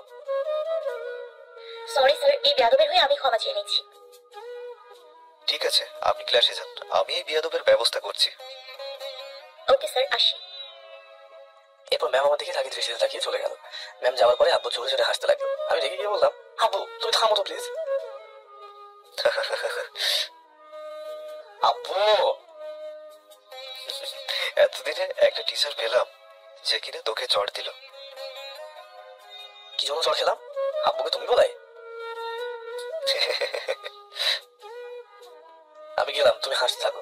আমি রেগে সোজা ক্লাসের দিকে চলে আসলাম। আমাকে ম্যাম দেখি একটু অবাকই হলো। আমি কিছু না বলে ব্যাগটা নিয়ে বাইরে চলে আসলাম। অ্যাটিটিউড দেখিয়ে বাসায় চলে আসলাম। এসে কাউকে কিছু না বলে রুমে এসে দরজা বন্ধ করে শুয়ে পড়লাম। খুব মেজাজ খারাপ হচ্ছে আব্বুর করে। আমাকে কিভাবে না মাস্টার দিল? আব্বুর সামনে মার খেলাম, তাও তুমি বলাই নিজের আব্বুকে। হ্যাঁ, আমি কিছু ভাবতে পারছি না, চুপচাপ ঘুমিয়ে গেলাম। আম্মু অনেকবার ডেকেছে, আমি কোনো উত্তর দিইনি। এসব ভাবতে ভাবতে কখন যে ঘুমিয়ে গেছে মনে নেই। বিকেলে ঘুম ভাঙলো কারো হাসির আওয়াজে। বিছানা থেকে উঠে ফ্রেশ হলাম। এরপর দেখি বাইরে এসে দেখি বিকেলে ঘুম ভাঙলো কারো হাসির আওয়াজে। বিছানা থেকে উঠে ফ্রেশ হলাম। এরপর বাইরে এসে দেখি আব্বু, আম্মু আর আপু জোরে জোরে হাসাহাসি করছে। তাই আমি তাদের কাছে গিয়ে মজা করার জন্য বললাম, কি রে আপু, এত হাসি কিসের? তোর বিয়ে ঠিক হয়েছে নাকি? জি না, আমার কোনো বিয়ে টিয়ে ঠিক হয় নাই। তাহলে আমরা হাসতেছি অন্য একটা কারণে। কি কারণ?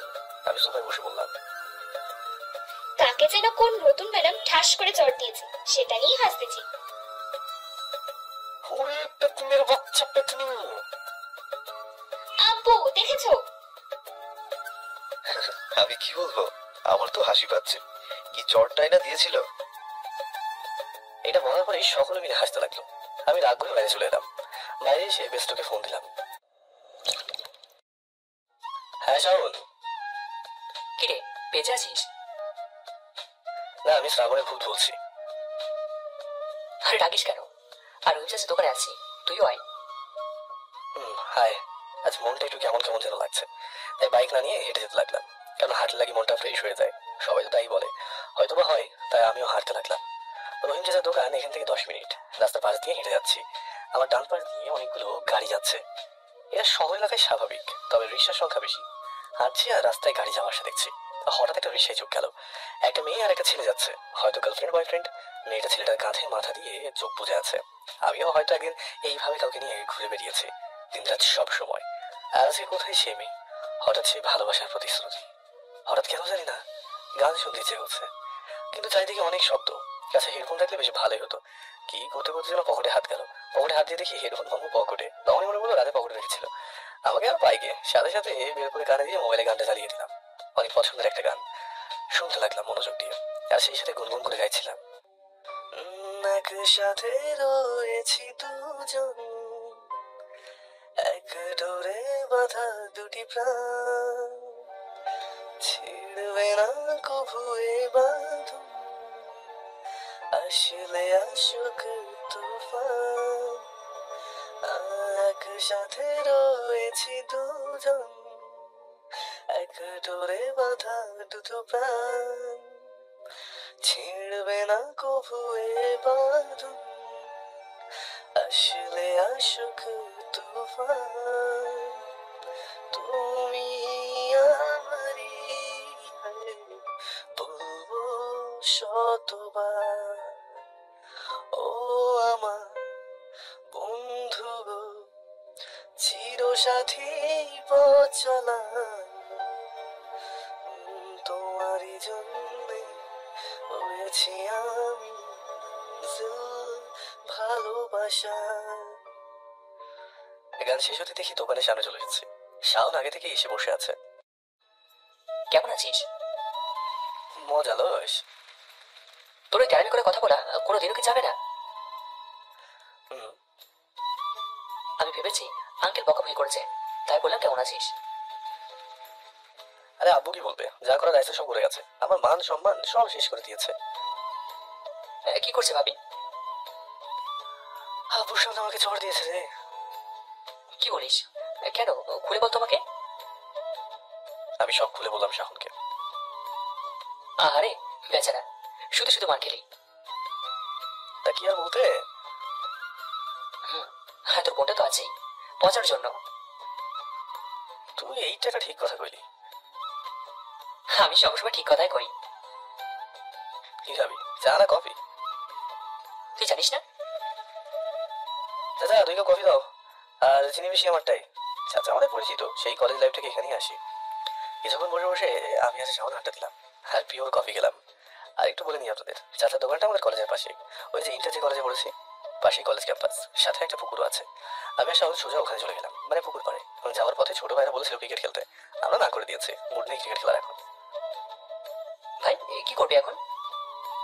কি আর করবো, এখানে বসে বসে খেলা দেখি। তাই দেখি, চল। কিছু সময় খেলা দেখার পর আমি বললাম ভালো লাগছে না, কি যে করি। আমার কাছে একটা প্ল্যান আছে। কি প্ল্যান? চল পাবজি খেলি। এইটা তুই কোনো কথা বললি, খেলা আগে থেকে মনে করাই দিবি না। গেমে ঢোক। আরে কয়েকদিন আছে চিন্তা গেমে ঢুকতে পারিনি। প্রেমিক ছাড়া প্রেমের মানুষ বাঁচে না। শাওন মজা করে বললো আর আমি মুচকি হেসে দিলাম। এরপর শুরু হলো 2 নুবের পাবজি খেলা। গেম খেলতে খেলতে কখন যে রাত হয়ে গেছে খেয়ালই করিনি। গেমে ঢুকলে আর কিছু মনে থাকে না। এ ভাই, রাত হয়ে গেছে, চল বাসে যাই। বাইরে যাবি? চল তাহলে। বাসা তো কাছেই, চল হেঁটে বাসে যাই, মজা হবে না। ওকে চল, তুই হাঁটতে থাক, আমি আসছি 1 মিনিটেই। ওকে। শাওন চলে গেল, আমি একা একা হাঁটতে লাগলাম। আমি আবারও গান শুনতে লাগলাম। লাল শাড়ি পরিয়া কন্যা রক্ত আলতা পায়, আমার চোখে জল মিশাইলা নীলানা হৃদয়, তুমি ফিরাও চাইলা না একবার, চইলা গেলা যাই আজ রাত্রে হইবা পরে, হায় ভাই বোন আমার। চাঁদের মতো মুক্তি যখন ভাসত নয়ন জলে, আর হইরা মুচ্ছে দিতাম গালে, ঘটে আইসা পাশে বৈশা জড়াই তাই বুকে, কইবেও আমি এই কথা কেমনে, তবে ভালো কেন বাসিলা স্বপ্ন কেন দেখাইলা, ভালো কেন বাসিলা মারে। মনে হয়ে রাস্তার আলোয় হাঁটতে হাঁটতে বাংলা গানটা শুনছিলাম, আর চোখ থেকে পানি পড়ছিল টপ টপ করে। ঠিক তখনই শাওন এলো, এসে আমার হাতে একটা স্পিডের ক্যান দিল। শাওন আমার দিকে ফিরেই বললো, তুই আবার কাঁদছিস? কই না তো, আমি চোখের পানি মুছে পড়লাম। দেখ শ্রাবণ, আমার কাছে লুকিয়ে লাভ নেই, আমি দেখেছি। শাওন হয়তো বুঝতে পারছে আমার আজকাল অতীত খুব মনে পড়ছে, তাই শাওন আমার মন ভালো করার জন্য বললো, তুই সেটা একটা ফাউল, তোর দ্বারা প্রেম ভালোবাসা কিচ্ছু হবে না, হুদাই লাভালাভি। কেন? এই যে তোর মধ্যে কোনো রোমান্টিক দৃশ্য নেই। যেমন? এ ভাই, তুমি আমাকে পড়াতে চাস তাই তো নাকি? কেন? তাহলে তুই ছেলে হওয়ার গান শুনছিস? তাহলে কি শুনবো? রোমান্টিক গান শুনবি। আমি ওরা কি শুনতাম জানিস? কি গান? বলবো? হ্যাঁ, না বললে বুঝবো কেমনে? শাওন কিছু না বলে অরিজিৎ সিং এর একটা হিন্দি গান গাওয়া শুরু করলো।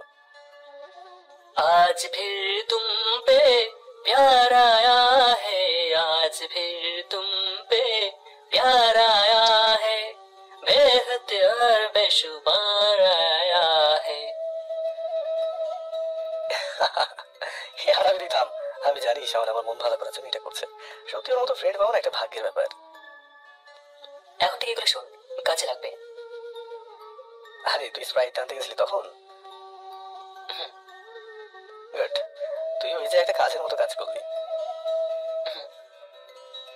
আহা কি ফিলিং রে ভাই, নির্জন রাস্তা, ল্যাম্প পোস্টের আলো আর পাশে বেস্ট ফ্রেন্ড, আর কি লাগে। অবশ্য গার্লফ্রেন্ডের একটা আলাদা কথা ছিল। ভাই ঠিক আছে। এ ভাই, বাসে চলে এসেছি, তুই যা এখন। Okay baby, love you, bye. Okay sweetheart, bye. ওরে বাটপার। এরপর আমি একা একা হাঁটা শুরু করলাম। 5 মিনিট পরে বাসায় চলে আসলাম। বাসায় এসে কলিং বেল বাজালাম, আপু এসে দরজাটা খুলে দিল। কিরে ভিতর ডিম, কোথায় ছিলিস এতক্ষণ? তুই আমাকে ভেতর ডিম বললি কেন? ইস, যে একটা মেয়ের হাতে মার খেতে পারে তাও একটা সামান্য ব্যাপার নে, সেই নাকি ভীতু না। তাহলে ভীতু নষ্ট আর কি? তুই ভীতু, তোর 14 গোষ্ঠী ভীতু। বলদ কোথাকার, তুই কোন বংশের রে? উফ, তোর সাথে কি মানে, তোকে বিয়ে করবে তো লাইফ শেষ। আমি আজকে বুঝে রাখলাম। ভাইয়া তোকে আমি এক দৌড়ে রুমে চলে আসলাম। আমার বাড়ি মনে হয়েছে একটা বিয়ের কথা শুনলেই হয় একদম রেগে আগুন হয়েছে। মাঝে মাঝে খুব খারাপ লাগে একটা কথা মনে পড়লে, যে একদিন আমার এই পাতলি ছোট্ট বোনটা আমাকে ছেড়ে আমাদের পরিবারকে ছেড়ে অন্য কোথাও গিয়ে সংসার করবে। যখন কোনো মেয়ে তার নিজের বাড়ি ছেড়ে অন্য বাড়ি চলে যায় না, তখন সকলেরই খুব খারাপ লাগে। কেউ কান্না করে সেটা প্রকাশ করে, আর কেউ মুখ বুঝে সেটা সহ্য করে। তবে আমি এইটুকু বলতে পারি, সকল ভাইয়ের কাছে তার মন খুব আদরের হয়। সব ভাই তার বোনকে ভালোবাসে, কেউ প্রকাশ করে কেউ বা করে না। যাদের বোন নেই তারা কোনো দিনও বুঝবে না বোনের মানে কি। থাক, আর না বেশি বলে ফেললাম, আজকে আর নয়। আব্বু দৌড়ানে গিয়ে রুমে এসে ফ্রেশ হয়ে নিলাম। নিচে আব্বুকে দেখলাম না, হয়তো রুমে আছে। আম্মু যে এখন রান্নাঘরে রান্না করছে সেটা আমি জানি। একটু বই না পড়লেই নয়, হাতে সময় আর বেশি নেই। আব্বু তো একটা মান সম্মান আছে, আমি তার ছেলে হয়ে যদি ভালো একটা রেজাল্ট করতে না পারি, ওহ, আর ভেবে লাভ নেই। পড়ার টেবিলে বসে গেলাম। অনেকদিন পরে পড়তে বসে পড়ে অনেক বড় ঝামেলায় পড়লাম। সারা বই আনকমপ্লিট, কিভাবে শেষ করবো বুঝতে পারছি না। আমি আরেকটু উদাহরণ দিয়ে আপনাদেরকে বোঝাই। মনে করেন 5 মাস পরে ফেসবুকে ঢুকলেন, তখন ফেসবুকে ঢুকলে দেখা যাবে যে অনেকগুলো friend request, notification, message, post ইত্যাদি ইত্যাদি। তো পড়ালেখা তো অনেকদিন করি না, তাই আমার অবস্থা ঠিক 5 মাস পর ফেসবুকে ঢোকার মতো একটা অগোছালো অবস্থা। যাক, অনেক কষ্ট করে একটা ব্যবস্থা করলাম। ইংরেজি বইটা একটু খুলে দেখছিলাম, তখনই আপু এসে বলবো, ও মা গো, ভাইয়া তুই বই পড়তেছিস? হ্যাঁ কেন, রোজই তো পড়ি। তুই থাম ভাইয়া, আমি জানি তুই রোজ বই মেলে রেখে পৃথিবীর সব বাজে চিন্তা করিস। তাহলে আজকে বলি কেন যে বই পড়ি? আমি আজকে অনেকক্ষণ দাঁড়িয়ে দেখেছি তুই মন দিয়ে পড়তেছিলি। তারপর তুই এখন এনেছিলি, হুম কিছু বলবি নাকি? নিচে আয়, আম্মু খেতে ডাকছে।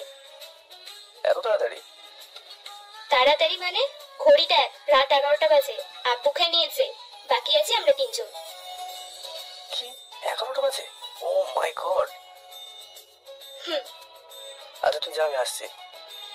ওকে। সব বই খাতা গুছিয়ে রেখে আমি নিচে চলে গেলাম। বই পড়া শেষ হলো তবে? মামু। নে এবার খেয়ে নে। আমি আম্মু আপুকে যে যার রুমে চলে গেলাম। রুমে এসে মোবাইলটা অন করলাম, ওইখানে রুটিন দরকার, তাই হিমুর বাচ্চাদের ফোন দিলাম। কি রে, এত রাতে ফোন দিলি কেন? বলছি পরীক্ষার রুটিন আছে তোর কাছে? কিন্তু কেন? আমাকে এখন মেসেঞ্জারে পাঠাতো।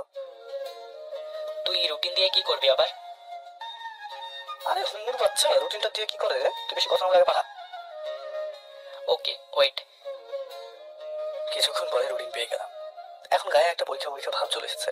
পরীক্ষা শেষ হবে 27 তারিখ। এখানে আমি সব থেকে বেশি খুশি হয়েছি। তার কারণ হচ্ছে ওই মাসের 28 তারিখ হচ্ছে রাইসা ম্যাডামের বার্থডে। কি কপাল রে ভাই, চিন্তা করেন। ভালোই হবে, পরীক্ষা দিয়ে পরের দিন ম্যাডামের জন্মদিন উইশ করবো, আর সাথে আবার প্রপোজও করবো। রাইসার কথা মনে পড়ায় 7-5 না ভেবে কল দিলাম। প্রথমবার রিং হলো, বাট ধরলো না। পরপর 3বার কল করার পর 4বার এবার কল ধরলো। এই বেয়াদব ছেলে, তুমি বারবার কল দিচ্ছ কেন? হইলে বাবা লে, আমার বাবুটা লাগ কইলে দে। ওকে ওরে শ্রাবণ, তুই কালকে আয় একবার ভার্সিটিতে। কেন, দেখেছি করছে নাকি? তোকে আজকের মতো কালকেও মার খাবো স্যারের কাছে। তোমার জন্য আমি সব কিছু খেতে পারি সুইটা। এই সব কিছু আমি স্যারকে বলবো, মনে রাখিস তুই। সেটা তোমার ব্যাপার, আমি জানি তুমি বলবা না। আর বলতে বুঝবো তুমি আমাকে লাভ করো। উফ, তুই ফোন রাখ। বলেই কেটে দিল। মনটা ফ্রেশ হয়ে গেল। রাখলে না ম্যামের কথা খুব জোশ লাগে। খুব ঘুম পাচ্ছিল, তাই কিছু না ভেবে সকালে ঘুমিয়ে গেলাম। Good night. খুব সকালে ঘুম থেকে উঠলাম, উঠে ফ্রেশ হয়ে নিলাম। এখন থেকে রোজ সকালে উঠবো বলে ঠিক করেছি। তার কারণ পরীক্ষার বেশি দেরি নেই, তাই সকাল সকাল উঠে একটু লেখাপড়া করবো। বই পড়ছিলাম, তখনই আম্মু আমার রুমে এলো। এসে আম্মু অবাক হয়ে গেল। অবাক তো হওয়ারই কথা, আজ প্রায় 2 বছর পরে সকালবেলায় বই পড়ছি আমি। বই পড়ছিলাম, তখনই আম্মু আমার রুমে এলো। এসে আম্মু অবাক হয়ে গেল। অবাক তো হওয়ারই কথা, আজ প্রায় 2 বছর পরে সকালবেলায় বই পড়ছি আমি। শ্রাবণ, আবু তুই ঠিক আছিস তো? হ্যাঁ কেন? না মানে তুই আজ কতদিন পরে আবার আগের মতো সকালে পড়তে বসেছিস? ওরকম কথা মনে করে লাভ নেই। আব্বু আমি জানি এটা তোর মনে থাসি না, কারোর জন্য জীবন কখনো থেমে থাকে না, তাই সব ভুলে গিয়ে আবার শুরু কর। আমার অতীতের গল্পটা অন্য একদিন বলবো। আবুর কথা ভেবেই পড়ছি। ভালো। আর পরীক্ষা শেষ হলে আমার জন্য বোমা খুঁজতে হবে না। হামো তুমি না, আমি এখন বাচ্চা। বাচ্চা? তাহলে তো খুব তাড়াতাড়ি তোর বিয়েটা দিতে হচ্ছে। হামো তুমি যাও তো, আমাকে পড়তে দাও। যাচ্ছি। আর আমি কফি বানিয়ে দিয়ে যাচ্ছি, তুই পড়তে থাক। ওকে। সকালে খাবার খেয়ে বেরিয়ে গেলাম ভার্সিটির উদ্দেশ্যে। আজকে কলেজ থেকে তাড়াতাড়ি বাড়ি আসতে হবে, তাই বাইক নিয়ে বের হলাম। শাহুলকে ফোন দিলাম। কই তুই? রহিম চাচা দোকানে। ওকে ওয়েট কর, আমি আসছি। শাহুলকে পিক করে নিয়ে সোজা ভার্সিটির ভিতরে ঢুকে গেলাম। বাইকটা রেখে আমি শাহুল ক্যাম্পাসের একটা ফাঁকা জায়গায় গেলাম। ভাই আমি একটা সিদ্ধান্ত নিয়েছি। কি সিদ্ধান্ত বল? কাল থেকে আর ভার্সিটি আসবো না। কি? আমি অনেক ভেবে দেখলাম আব্বু একটা মানুষ বানাচ্ছে তো, তাই আমাকে ভালো রেজাল্ট করতে হবে। আর ম্যাডামকে পেতে হলেও একটা ভালো রেজাল্ট দরকার। তো ভালো কথা, কিন্তু ভার্সিটি আসবি না কেন? তুই জানিস না আমি একা একা পড়তে ভালোবাসি, একা একা পড়লে মনে থাকে ভালো। ওকে বন্ধু, আমি চাই তুই ভালো কিছু কর। সেটা আমি জানি। চল ভাই, ক্লাসে যাই। ক্লাসে গিয়ে বসলাম, প্রথম ক্লাস শুরু হলো। ভাই আরেকটা কথা। কি কথা বল? আমি ক্লাসে না আসলে ম্যাডাম আমাকে মিস করে কিনা তুই একটু দেখিস, ঠিক আছে? ওরে শালা, ম্যাডাম আবার তোকে মিস করবে? চুপ হারাবি। আর একটা কথা। কি? আমাদের পরীক্ষা যেদিন শেষ হবে তার পরের দিন ম্যাডামের জন্মদিন। তারপর?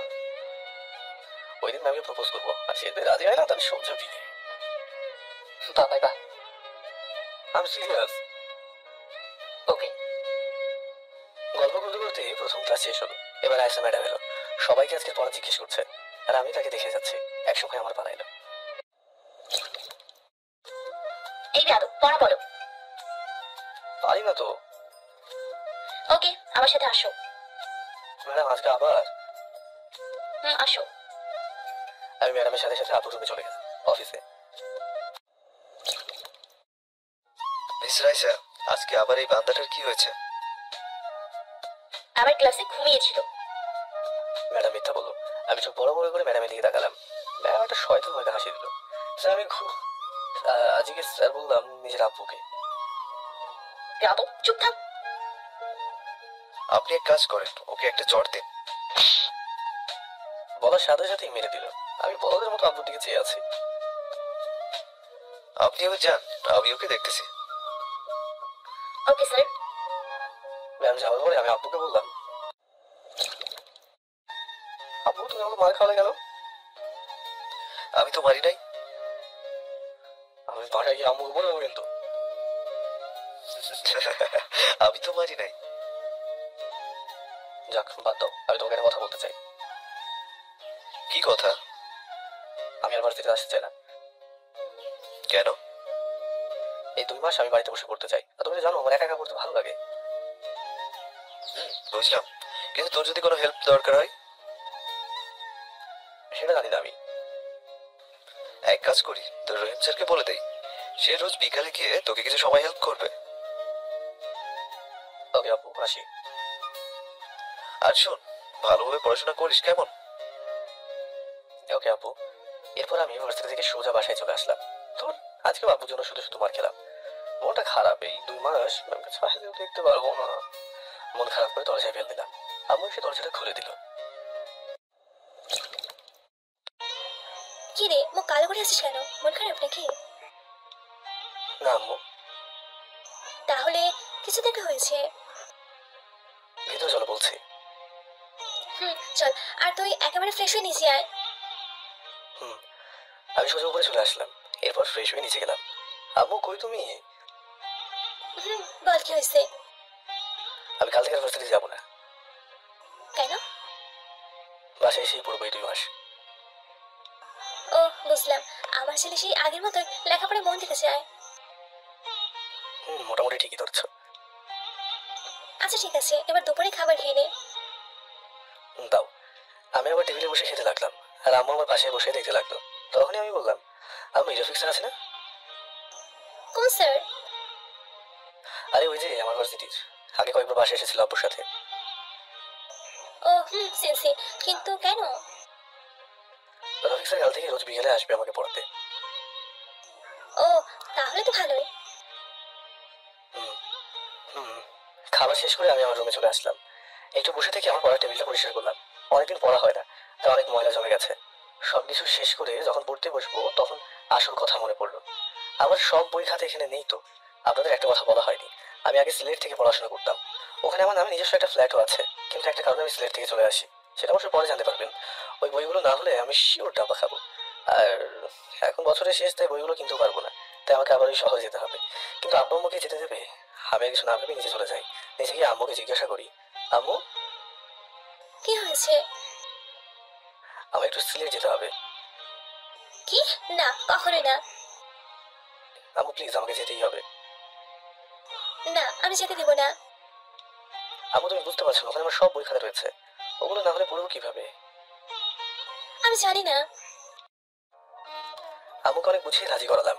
আর আমি এখন রেডি হয়ে রওনা দিলাম, কারণ এখন রওনা দিলে রাতে গিয়ে পৌঁছাবো, আবার কালকে সকালের মধ্যেই চলে আসবো। আব্বুকে আমি বলে নিজে সিলেট যাচ্ছি, বলে হয়তো যেতে দিত না। প্রায় 2 ঘন্টা পর সিলেট গিয়ে পৌঁছালাম। গাড়ি থেকে নেমেই সোজা বাসা থেকে হাঁটা শুরু করলাম, কারণ রাত অনেক হয়েছে। আনুমানিক 9টা বাজে। বাস স্ট্যান্ড থেকে আমার বাসা 5 মিনিটের মতো রাস্তা, তাই রিক্সা না নিয়ে হেঁটে যেতে লাগলাম। বাসার সামনে এসে চাবি দিয়ে দরজা খুললাম। 2 বছর আগে বাসাটা যেমন ছিল ঠিক এখনো ঠিক তেমনটাই আছে। চারিদিকে সবকিছু ঠিকঠাক, কোনো নোংরা নেই। দেখে মনে হচ্ছে যেন ওইখানে মানুষ থাকে। আসলে মানুষ থাকে না, একজন কাজের লোক আছে যে সপ্তাহে 2-3 বার এসে সবকিছু পরিষ্কার করে দিয়ে যায়। এইগুলো ভাবতে ভাবতে আমার চিরচেনা সেই রুমে চলে গেলাম। সবকিছুই ঠিকঠাক। আমি দেরি না করে সবকিছু গোছাতে লাগলাম, কারণ আর 1 ঘন্টা পরেই রওনা দেবো, বেশি দেরি করা যাবে না। সবকিছু গুছিয়ে যখন রুম থেকে বের হবো তখনই চোখের সামনে আমার পুরোনো ডায়েরিটা চোখে পড়লো। প্রায় 2 বছর পর এটা খুলে দেখা হয় না, আর কিছু লেখাও হয় না, তাই পড়ে দেখার খুব ইচ্ছে হলো। আমি ডায়েরিটা হাতে নিয়ে বিছানার উপরে বসে খুললাম। প্রথম পাতায় আমার সম্পর্কে কিছু লেখা, এবার শুরু হয় আমার নীলার প্রেম কাহিনী। আসুন আমি খুলে বলি। নিজের ইচ্ছায় সিলেট এসেছিলাম ঘুরতে, কিন্তু সিলেট শহরটা আমার এত ভালো লাগে যে আমি এখানে থাকবো বলে ঠিক করি। এরপর আম্মুকে অনেক জোরাজোরি করে রাজি করালাম। আব্বু টাকা পয়সা দিয়ে একটা ফ্ল্যাট বানিয়ে দেয় আমাকে। আমিও খুব খুশি হয়েছিলাম। সবেমাত্র ইন্টার 2য় বর্ষের ছাত্র, নতুন নতুন অনেক ফ্রেন্ড হয়ে যায় নতুন কলেজে গিয়ে। প্রথম 1 মাস ভালোই কাটলো, তবে কলেজে আমাকে সবাই নিম্নমানের পরিবারের থেকে আসা সাধারণ ছেলে জানে, তাই আমিও কাউকে কিছু বলিনি। অনেক প্রিয় বন্ধুও পেয়ে গেছিলাম, যারা টাকা ছাড়া বন্ধুত্ব করে, তারাই হচ্ছে প্রিয় বন্ধু। কোন এক বড় ভাই বলেছিল প্রেম ভালোবাসার ভিতর যেন না যেতে, শুধু মনোযোগ দিয়ে পড়াশোনা করতে।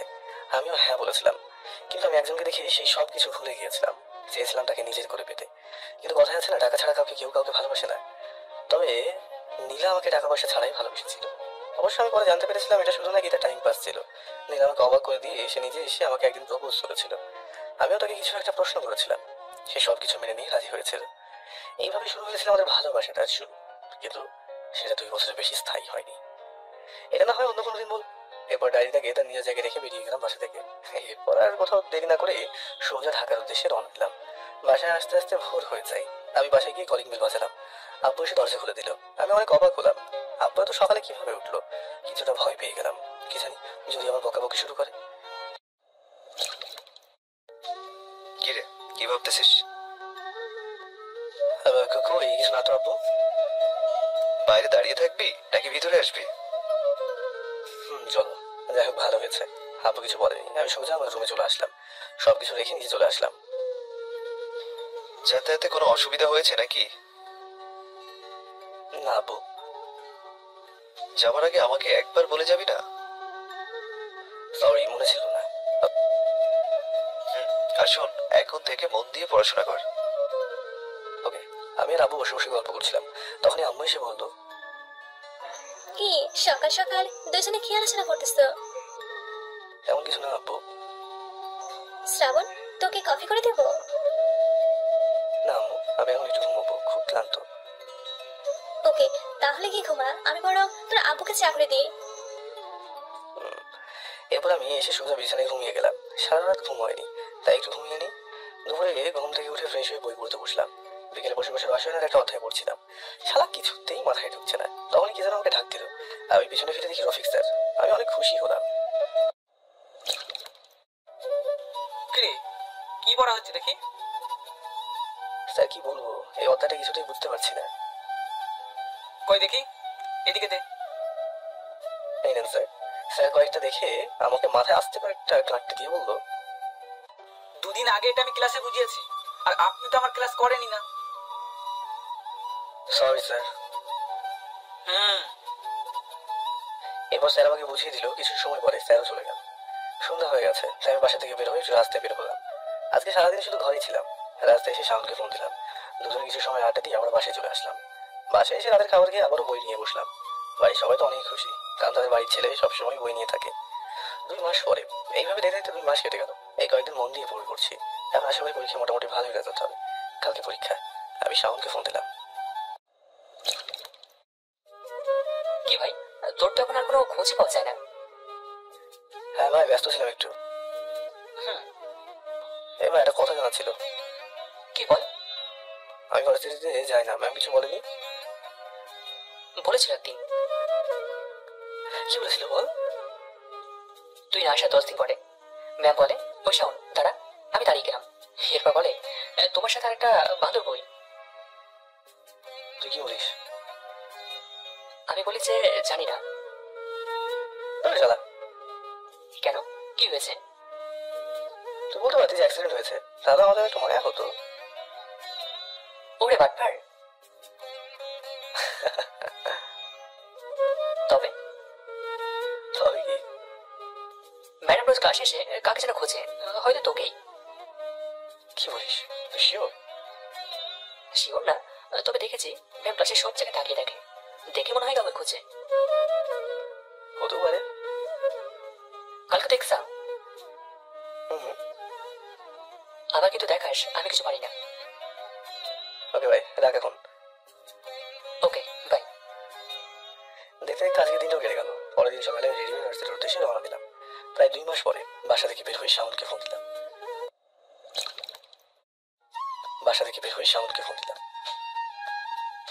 ভাই কোথায় তুই? এই তো রাস্তায় বের হয়েছি মাত্র। তুই? আমিও, তাড়াতাড়ি আয়।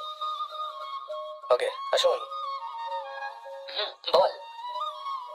বাইক নিয়ে আসবো নাকি হেঁটে আসবো? বাইক নিয়ে আয়। তুই সেটা কিছু বুঝিস না, এতদিন পরে ভার্সিটিতে যাচ্ছি, একটু স্টাইল দিবি না? আচ্ছা ফোন রাখ তুই। শাওনকে বাইকে পিক করে নিয়ে ইউনিভার্সিটির ভিতরে চলে গেলাম সোজা। বাইকটা পার করে যেই নামবো আমি আর শাওন পিছনে ফিরে তাকাই, তখনই দেখি বদমাসের দলগুলো সব হাজির। মানে আমার ক্লাসমেটরা। এ হারামি, ওই বছর পরে। আমি তো ভাবছিলাম তুই মনে হয় পরীক্ষায় দিবি না। আরে তুই চুপ কর, আমি তো ভাবছিলাম ওই মারা গেছে। সবাই একসাথে উঠলাম। আমরা ছিলাম রাস্তার মাঝখানে, মানে মেইন রাস্তা ভার্সিটি। এখান দিয়ে হেঁটে ভিতরে যেতে হয়। আমরা সকলে রাস্তার মাঝখানে বসে ফাজলামি করছিলাম। তখন রাইসা ম্যাডাম এলো। এই ছাত্ররা, এখানে এত শব্দ কিসের? আর রাস্তায় এভাবে দাঁড়িয়ে আছো কেন তোমরা? Sorry ma'am. ঠিক আছে। এতক্ষণ ম্যাম আমাকে দেখেনি। আমাকে দেখেই ম্যাম খুব অবাক হয়েছে। এটা তার চোখ মুখ দেখে বোঝা যাচ্ছিল। আমাদেরকে অবলোক ভাবে কিছুক্ষণ তাকিয়েছিল। পরিবেশ ঠিক রাখতে আমি হালকা একটা কাশি দিলাম। হঠাৎ করে ম্যাম যেন বাস্তব জগতে ফিরে এলো। ম্যাডাম কিছু না বলে চলে গেল, হয়তো লজ্জা পেয়েছে। আমি আর কিছু ভাবতে পারছি না। তার মানে কি ম্যামও এখন সময় শাওন বলে উঠলো। কি মামা, কি ভাবো? কি ভাববো?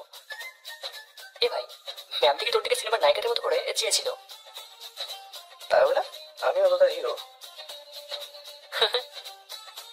আরো কিছু সময় গল্প করে সবাই এক্সাম হলে ভিতরে গেলাম। পরীক্ষা শুরু হয়ে গেল। প্রশ্ন মোটামুটি কমন হয়েছে, তাই কিছু না ভেবে একভাবে লিখে দিলাম। পুরো খেলে দিলাম। পরীক্ষা হলের বাইরে এসে ধর, চল আজ তোর কোনো দিকে ভালো হবে না। কেন, কি হয়েছে? আজাদ স্যার আমার তোর কি করলো? আমি কোথায় ভেবেছিলাম তোর পাশে বসবো, আর এই স্যার আমাকে খুঁজে আরেক রুমে পাঠিয়ে দিল।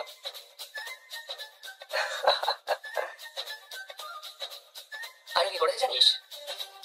কি করেছে? আমার খাতা নিয়ে 15 মিনিট রেখে দিয়েছে। চল বাসায় যাই। চল। আমি শাওন বাসায় চলে আসলাম। আবু বললো, আমার আব্বুর এক্সাম কেমন হয়েছে? খুব ভালো আম্মু। আমি জানি তো ভালো হবে। হুম। তুই উপরে গিয়ে ফ্রেশ হয়ে নে, আমি তোর জন্য খাবার রেডি করতেছি। হুম।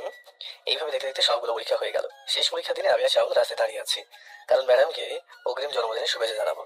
কালকে ম্যাডামের জন্মদিন। শ্রাবণ, আমি বাসায় যাচ্ছি। কেন? আমি ফোন দিয়ে বাসায় যেতে বলেছে। আর লাইলা বসার মধ্যে আমি থেকে কি করবো? ওকে, যা তাহলে। শাওন চলে গেল। আমি বাইকের উপরে বসে বসে মনে মনে গান গাইছি। রাস্তাটা এখন পুরোই ফাঁকা। দুপুর টাইমে এমনিতেই সব রাস্তা ফাঁকা থাকে। কালকে রাইসা ম্যামকে আবার প্রপোজ করবো। যদি সে গ্রহণ করে তাহলে তো ভালো, হ্যাঁ না করলে আরো ভালো। তাকে আর ডিস্টার্ব করবো না। আজ ভালোবাসা জোর করে তো হয় না। এইসব ভাবছিলাম, তখন দেখি ম্যাম রিক্সা করে বাসার দিকে যাচ্ছে। আমি বাইক থেকে নেমে রিক্সার সামনে গেলাম। রিক্সাওয়ালা মামা দাঁড়িয়ে গেল। ম্যাম আমাকে দেখিয়ে বলে উঠলো, আরে শ্রাবণ যে, আমি তোমাকেই খুঁজছিলাম এতদিন ধরে, কিন্তু তোমার কোনো খোঁজ পাওয়াই যায় না। জি ম্যাম, আপনি আমাকে খুঁজছিলেন? তার আগে বলো, তুমি আমাকে কি জন্য দাঁড় করালে? শুভ জন্মদিন ম্যাম। কিন্তু আমার জন্মদিন তো কালকে। জানি, আপনি তো জানেন আমি একটু ফার্স্ট, তাই আগে থেকে বলে দিলাম।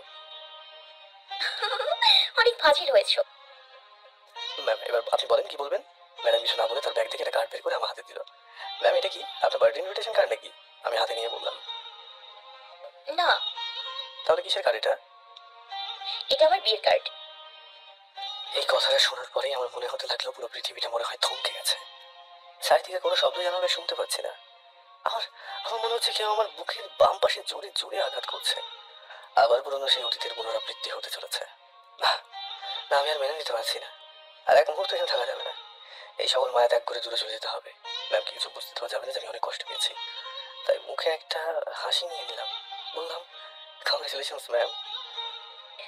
অবশ্যই আসবে কিন্তু বিয়েতে। আমি চেষ্টা করবো। আমি এখন আসি ম্যাম। ম্যাম কিছু বলার চেষ্টা করছিল, কিন্তু আমি কোনো সুযোগ না দিয়ে এই বাইক করে সোজা বাসায় চলে আসি। বাসায় এসে আমার কিছু জামা কাপড় একটা ব্যাগে ভরে বাসার বাইরে চলে আসলাম। বাইরে আসার সময় আম্মু আপুকে অনেক জিজ্ঞেস করেছে যে কি হয়েছে, এসব গুছিয়ে কোথায় যাচ্ছি। আমি কোনো উত্তর না দিয়ে বাইক নিয়ে রওনা দিই সিলেটের উদ্দেশ্যে। আজকে খুব জোরে বাইক চালিয়েছি, তাই আসতে একটু সমস্যা হয়নি। আজকে তোমার বাইকের সব কাগজপত্র ঠিক আছে, তাই রাস্তায় পুলিশ কোনো ঝামেলা করেনি। বাসায় ঢোকার আগে বাড়ি থেকে খাবার নিয়ে যাই। বাসায় ঢুকে ফোনটা হাতে নিলাম। অনেকগুলো কল এসেছে, ফোনটা সাইলেন্ট ছিল তাই খেয়াল করিনি। আর খেয়াল করলেও ধরতাম না, ফোনটা সুইচ অফ করে রেখে দিলাম। খাবার খেয়ে 2টা ঘুমের ওষুধ খেয়ে ঘুমিয়ে গেলাম, যেগুলো আগে থেকে আনা ছিল। অন্যদিকে বাসার সকলেই অস্থির হয়ে পড়েছে।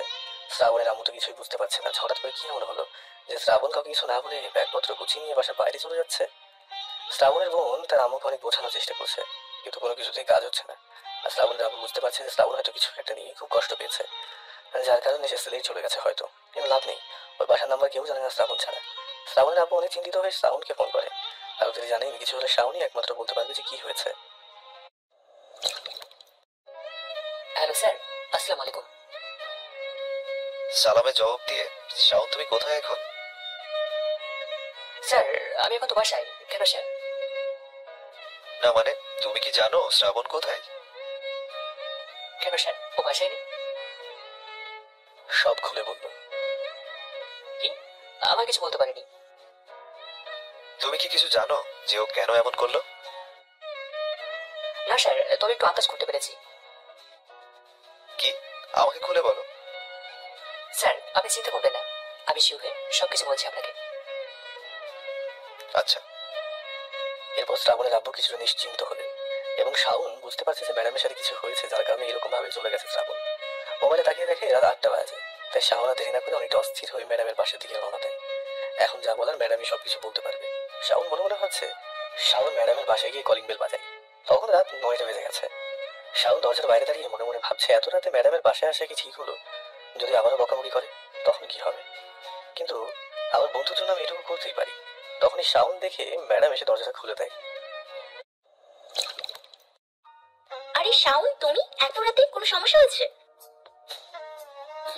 ম্যাডাম অনেক বড় সমস্যা হয়েছে। তুমি ভেতরে এসো, ভেতরে বসে কথা বলি আমরা। এরপর শাওন ভিতরে যায়। ভিতরে গিয়ে দেখে যে একটা মহিলা সোফায় বসে টিভি দেখছে। এটাই বোধ হয় ম্যাডামের মা। শাওন মনে মনে ভাবছে, এটা হচ্ছে আমার আম্মু। আম্মু, এ হচ্ছে আমার কলেজের একজন স্টুডেন্ট। পরিচয় পর্ব সেরে শাওন খুব ব্যস্ত হয়ে বলে, ম্যাডাম আজকে বিকেলে কি আপনার শ্রাবণের সাথে দেখা হয়েছিল? হয়েছিল, কিন্তু কেন? ম্যাম আজকে হঠাৎ বিকেলে শ্রাবণ বাসে এসে কাউকে কিছু না বলে ব্যাগ গুছিয়ে কোথায় চলে গেছে, আর আমরা ওকে ভুলেও পাচ্ছি না। চলে গেছে তো কি হয়েছে, আবার ফিরে আসবে। ও কি কোনো বাচ্চা নাকি? ম্যাম স্বাভাবিকভাবে বললো কথাগুলো। ম্যাডাম আমি আপনাকে বোঝাতে পারছি না, শ্রাবণ অনেক চাপা মনের ছেলে। ও কখন কি করবে কাউকে তো বুঝতে দেয় না, আর কেউ বলছেও না। আপনি একা আমাকে বলুন আপনাদের মাঝে বিকেলে কি হয়েছিল। প্লিজ ম্যাম আমাকে বলুন দয়া করে। তুমি যখন এত করে বলছো তাহলে আমি বলি, শোনো।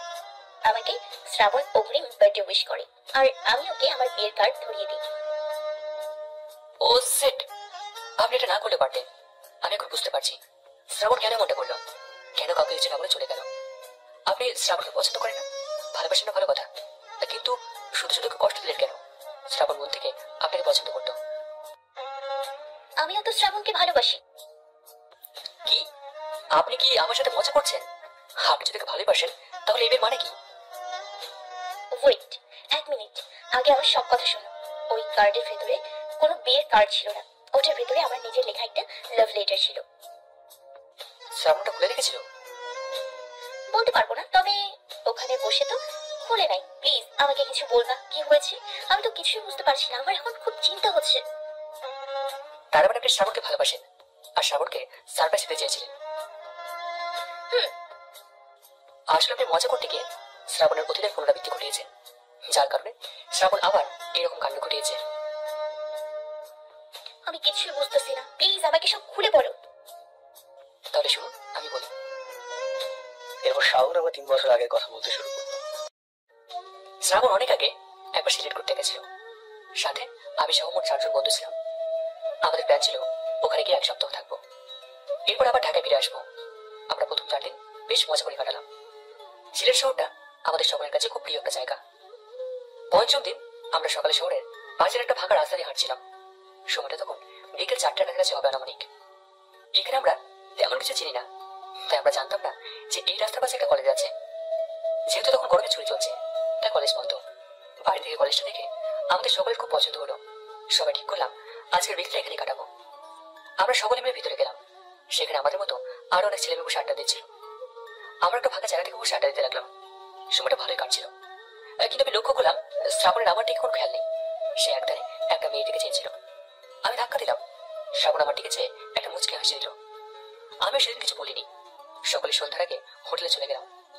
রাতে শ্রাবণ আমাদেরকে বললো সে নাকি ওই মেয়েকে ভালোবেসে ফেলেছে। যেহেতু আমরা ফ্রেন্ড, তাই আমরা ওকে সায় দিলাম। পরের দিন বিকেলেও আমরা কলেজ ক্যাম্পাসে গেলাম। সেদিন ওখানে ওই মেয়েটা ছিল, কিন্তু আমার জানা মতে শ্রাবণ যে ভীতু, তাতেও কোনোদিন ওই মেয়েটাকে সাহস করে বলতে পারবে না। আজকে দিনটাও দেখে দেখে কেটে গেল। আমরা ওকে সবাই বলেছিলাম যে আমরা তোর হয়ে বলে দিই, কিন্তু সে রাজি না। তাই আমরাও ওর মতো দেখে যাই শুধু। এভাবে 1 সপ্তাহে 6 দিন কেটে গেল, কিন্তু শ্রাবণের প্রেমের কোনো উন্নতি হলো না। আজকে আমরা সকলে বাসায় চলে যাবো, তাই সকলে সবকিছু গুছিয়ে নিলাম। শ্রাবণের দিকে যেয়ে দেখি রুমটা কালো করে রেখেছে। কারণটা আমাদের অজানা নয়, আর মেয়েটা নাকি ওই কলেজে পড়ে।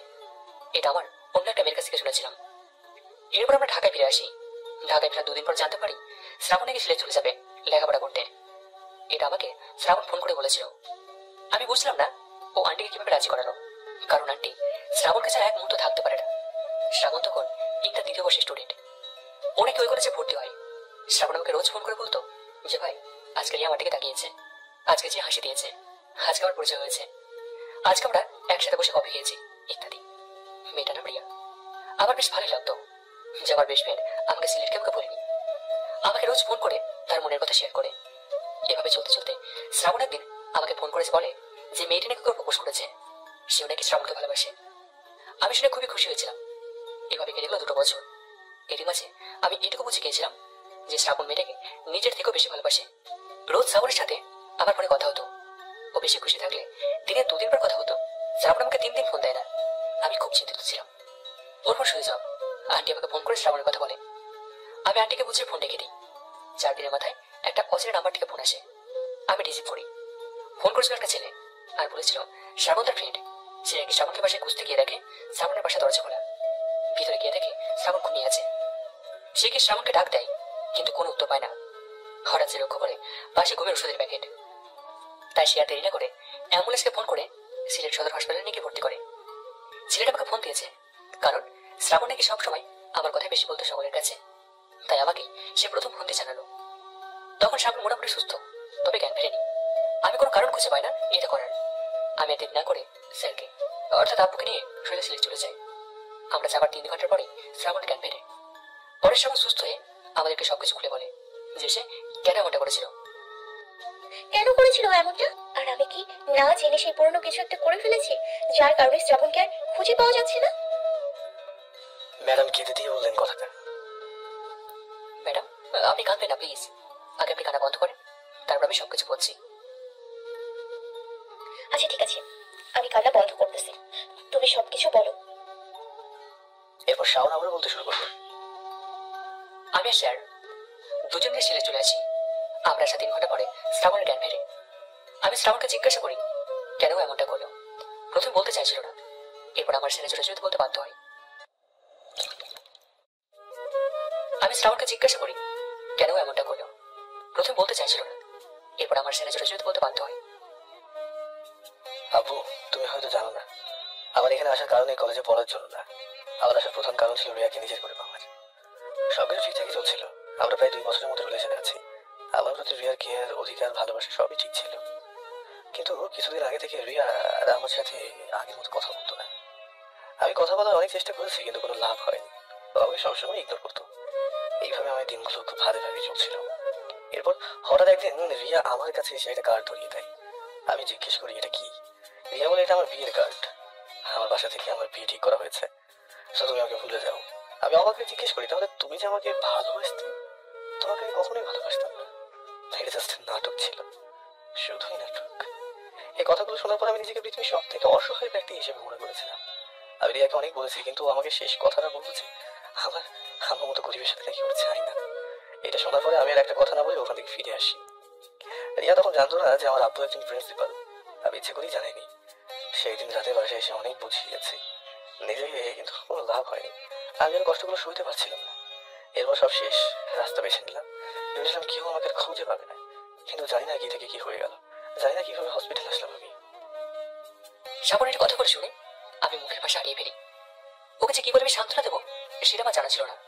জানি তো বুঝতেন বিষয়টা, তাই তিনি শ্রাবণের পাশে বসে অনেক জ্ঞানমূলক কথা বলে।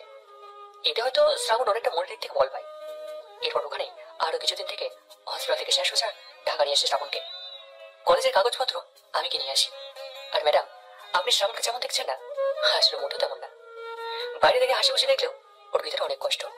সিলেট থেকে আসার পরে আর তেমন লেখাপড়ায় মনোযোগ দেয়নি। আর ওর কথা ভেবে স্যারও তেমন কিছু বলে না। শ্রাবণের কথাগুলো শুনে ম্যামের আর বুঝতে পারিনি যে শ্রাবণ কেন বাড়ি ছেড়ে চলে গেছে, আর বিয়ের কার্ড দেওয়া কেন এমন রিয়েক্ট করলো। আর ওর কথাগুলো ভেবে অনেক জোরে জোরে কেঁদে উঠলো। একদিকে শ্রাবণকে খুঁজতে হবে, আর একদিকে ম্যাডামকে একভাবে কেঁদেই চলেছে। তাই অনেক বিরক্ত হয়ে শ্রাবণ বললো, ম্যাম আমি আজকে আসি, আমার যেটা জানা ছিল সেটা জানা হয়ে গেছে। শ্রাবণ যেই মাত্র উঠে চলে যাবে তখনই ম্যাম বললো সেও নাকি শ্রাবণের সাথে শ্রাবণকে খুঁজতে যাবে। অনেক জোরাজোরি পর শ্রাবণ ম্যামকে নিয়ে শ্রাবণদের বাড়িতে গেল। বাসায় ঢোকার পরে শ্রাবণের আব্বু আর ম্যাম দুজনেই অবাক হলেন, কারণ ম্যাম আগে জানতো না যে আমাদের বাড়িতে স্যার আমার আব্বু। আর আব্বু ম্যামকে দেখে বললেন, মিস রাইসা, আপনি এত রাতে কোনো সমস্যা হয়েছে? ম্যাম লজ্জায় আর ভয় চুপ হয়ে আছে। শ্রাবণ ম্যাম এটা বুঝতে পেরে বললো আমি সবকিছু খুলে বলছি। এরপর সবকিছু খুলে বললো। এই ঘটনা শোনার পর বাসার সবাই অনেক অবাক হয়েছে। আর এদিকে রাইসা ভয়ে কান্না শুরু করে দিয়েছে, কারণ রাইসা ভেবেছে শুধুমাত্র তার মজার জন্য শ্রাবণকে খুঁজে পাওয়া যাচ্ছে না। এটা দেখে শ্রাবণের আম্মু রাইসার কাছে গিয়ে চোখের পানি মুছে দেয়, আর তাকে নিয়ে সোফায় বসায়। কেউ কোনো কথা বলছে না। তখনই রাইসা ম্যাম বলে উঠলো, আমি ক্ষমা করে দিন আন্টি, আমি না বুঝে ওর সাথে এমনটা করে ফেলেছি, জানলে কখনোই এমনটা করতাম না। এটা শোনার পর আম্মু বলে উঠলো, মাইতে তোমার কোনো দোষ নেই, তোমার চিন্তা করতে হবে না। আমার মন বলছে আমার ছেলে আবার ফিরে আসবে, সব ঠিক হয়ে যাবে। অনেক বোঝাবে বড় রাইসা কান্না থামাচ্ছে না। তার কোনো রাস্তা খুঁজে নেবে। শ্রাবণের আব্বু বললো, জান্নাত, তুই তোর ভাবিকে বলে দে, এখন যদি সে কান্না না থামাই তাহলে শ্রাবণকে খুঁজে ফেলে অন্য কারোর সাথে বিয়ে দেওয়া হবে। মজা করে আব্বু কথাগুলো বললো। এটা শোনার পরে রাইসা কান্না বন্ধ করে দিল, আর এটা দেখে সবাই হেসে উঠলো। আর রাইসা বোকার মতো চেয়ে রইল শুধু। জান্নাত, তুই তোর ভাবিকে নিয়ে শ্রাবণের রুমে যা, আর রান্নাঘর থেকে খাবার নিয়ে যাস। দেখে মনে হচ্ছে বৌমা রাতে কিছু খেয়ে আসেনি। ওকে স্যার, অনেক রাত হয়েছে, আমি এখন বাসায় যাই। আর আমার বিশ্বাস শ্রাবণ আবার ঠিকই ফিরে আসবে। আচ্ছা, তাহলে তুমি বাসায় যাও, আর ফোনে ওকে পেলে আমাকে জানিও। আচ্ছা। রাত অনেক হয়, রাইসার বাড়ি যায়নি। সে তার আম্মুকে ফোন করে জানিয়ে দিয়েছে আজকে রাত্রে এইভাবেই কেটে গেল সকলে। সকাল 10টার সময় আমার ঘুম ভাঙে। চোখ মেলে আমি দেখি রুমের মধ্যে শুয়ে আছি। খুব ক্ষুধা পেয়েছে, তাই ফ্রেশ হয়ে রান্না করে গেলাম, কিন্তু দুঃখের বিষয় কোনো খাবার নেই। আর এদিকে ক্ষুধায় আমার যায় অবস্থা। সে কখন ভাত খেয়েছি মনেই তো নেই। আর দেরি না করে বাইরে বের হলাম। বাসার পাশে একটা বাজার আছে, তাই খাবার কিনতে বেশি সময় লাগলো না। খাবার কিনে নিয়ে সোজা বাসায় চলে এলাম। বাসায় এসে কোনো দিকে খেয়াল না করি খাবার খেয়ে নিলাম। খুব ক্ষুধা লেগেছিল। এবার কালকে সব ঘটনাগুলো ভাবতে লাগলাম। আমার জীবনটা একেবারে এই মেয়েটাই শেষ করে দিল। আগে একবার যেমন করেছিলাম আব্বু অনেক বুঝিয়েছিল, কিন্তু আমি কিনা আবার সেই এক মেয়ের কারণে বাসা থেকে চলে এলাম। তোর মেয়ে এরকম কাজ হলো। আম্মু অনেক চিন্তা করছে, হয়তো মনে মনে এই চিন্তাগুলোই করছিলাম। তখন মোবাইলের কথা মনে পড়লো। ও শিট, মোবাইলটা তো অফ করা। কি জানে বাসা সকলে কি ভাবছে। আর দেরি না করে মোবাইলটা অন করলাম। অন করিয়ে আব্বুকে ফোন দিলাম। রিং হওয়ার সাথে সাথেই ফোনটা রিসিভ হলো। হয়তো আমার ফোনেরই অপেক্ষায় ছিল। হ্যালো আব্বু। শ্রাবণ, কোথায় তুই? সব ঠিক আছে তো বাবা? আব্বু অনেক চিন্তিত হয়ে বললো কথাগুলো। হ্যাঁ আব্বু, আমি ঠিক আছি, আই এম সরি। সরি বলতে হবে না, তুই যেখানেই থাকিস না কেন এখনই বাসায় আয়। তোর আম্মু খুব চিন্তা করছে। আব্বু আমাকে মাফ করে দাও, তোমাদের ছেড়ে আমি আর কোথাও যাবো না। আব্বু আমার খুব কষ্ট হয়েছিল কালকে, তাই আমাকে বলতে না দিয়ে আব্বু বললো। আমি সবটা জানি, শাওন আর রাইসা বলেছে সবটা আমাকে। আমি কিছু চাই না, আমি ব্যাস আমার ছেলেকে আগের মতো হাসি খুশি দেখতে চাই। আব্বু, তুই তাড়াতাড়ি বাসায় আয়, আমি তোর আর রাইসের বিয়ে দিব আজকে। মানে মানে কি? আমি খুব অবাক হয়ে বললাম। রাইসা এখন আমাদের বাসায়। তোর আম্মুর খুব পছন্দ হয়েছে রাইসাকে, আর আমারও খুব পছন্দ। আমিও চাই আমার ছেলের বউ এমন কেউ হোক যে তোকে কন্ট্রোল করতে পারবে। কিন্তু আব্বু, রাইসা ম্যাডামের তো বিয়ে ঠিক হয়ে গেছে, আর তাছাড়া সে আমার থেকে 2 বছরের সিনিয়র। সেটা তোকে দেখতে হবে না, আমার ছেলের জন্য আমি এইটুকু মেনে নিতে পারবো না। আব্বু, আমি কিছু বুঝতে পারছি না, তুমি সবটা খুলে বলো প্লিজ। আগে বাসায় আয়, তারপর সারপ্রাইজ দেবো। ওকে আব্বু, আমি এখনই আসছি। ফোনটা রেখে দিলাম। আব্বু এত সময় ধরে যা বললো তখন মাথার উপর দিয়ে গিয়েছে, কিছুই বুঝলাম না। তাই দেরি না করে বাসার উদ্দেশ্যে রওনা হলাম। কে জানে বাসায় গিয়ে কি সারপ্রাইজ পাই। তবে রাইসাকে পেলে আমরা কিচ্ছু চাই না। আর দেরি না করে আমি বাইক নিয়ে বাসার উদ্দেশ্যে রওনা দিলাম। অপরদিকে শ্রাবণের আসার কথা শুনে সবাই অনেকটা নিশ্চিন্ত হলো, আর সবাই এটা ভেবে খুশি যে আজকে শ্রাবণকে বিয়ে দিয়ে দেবে। রাইসা শ্রাবণের খোঁজ পাওয়া গেছে জেনে সেও খুব খুশি হলো। শ্রাবণের আব্বু তার কাছে কিছু মানুষজনকে ফোন করে আসতে বললো যে তার ছেলে ছোটখাটো বিয়ে আজকে, পরে বড় করে করা হবে। আর শ্রাবণ তো খুব খুশি, আজকে তার বেস্ট ফ্রেন্ডে বিয়ে বলে কথা। সে তাদের সব বন্ধুদের ইনভাইট করলো। শাও না তার বন্ধুরা মিলে পুরো বাড়িটা খুব সুন্দর করে সাজিয়ে ফেললো। খুব কম সময়ের মধ্যেই ভালো একটা সাজানো হয়েছে। অবশেষে দেখা হলো ছোট করে অনুষ্ঠান করতে গিয়ে অনেকটা বড়ই হয়ে যাচ্ছে। এদিকে রাইসা তো খুব লজ্জা পাচ্ছে, আজ তার বিয়ে, সেটা তো স্টুডেন্টের সাথে, আবার এত কাহিনী করে। রাইসার আম্মু চলে এসেছে তার মেয়ের কাছে। তিনিও খুব খুশি, কারণ তার মেয়েকে বিয়ের জন্য সে অনেকবার বলেছে, কিন্তু কিছুতেই রাজি না সে। তো অবশেষে আজকে রাজি হলো নিজের ইচ্ছেই। এদিকে সবকিছু কমপ্লিট করা হয়ে গেছে। আমি বাসার সামনে এলাম বিকাল 5টার সময়। বাসার সামনে যেহেতু পুরো অবাক হয়ে গেলাম, এটা কি আমাদের বাসা? একবার আবার ভালো করে দেখে নিলাম, আমাদেরই তো বাসা। তবে এত সাজিয়েছে কেন? তার মানে কি আমারই বিয়ে? আর কিছু না ভেবে ভিতরে চলে গেলাম। সেখানে গিয়ে দেখি সারা বাসা ভর্তি লোকজন। আমি তো পুরোই অবাক, সবাই আমার দিকে চেয়ে আছে। তখনই আম্মু এসে আমাকে জড়িয়ে ধরলো, কিছু সময় কান্নাকাটি করলো। আমি অনেক কষ্টে কান্না থামালাম। আব্বুর আম্মু আমাকে উপরে নিয়ে গেল। বাবা, আমাকে কথা দে তুই আর এমন করবি না কখনো। আব্বু কথা দিলাম। এরপর আব্বু আমাকে জড়িয়ে ধরে কেঁদেই দিল। আজকে প্রথম আমি আব্বুকে কাঁদতে দেখলাম। এটাই হয়তো আব্বুর ভালোবাসা। ফ্রেশ হয়ে তাড়াতাড়ি নিচে আয়, সবাই ওয়েট করছে। কিন্তু কেন? আজকে তোর বিয়ে তোর ম্যাডামের সাথে। মানে কি আম্মু? তখনই শাওন সহ কিছু ফ্রেন্ড রুমে ঢুকে বললো, স্যার আপনারা নিচে যান, আমরা ওকে নিয়ে আসছি। আব্বু আম্মু নিচে চলে গেল।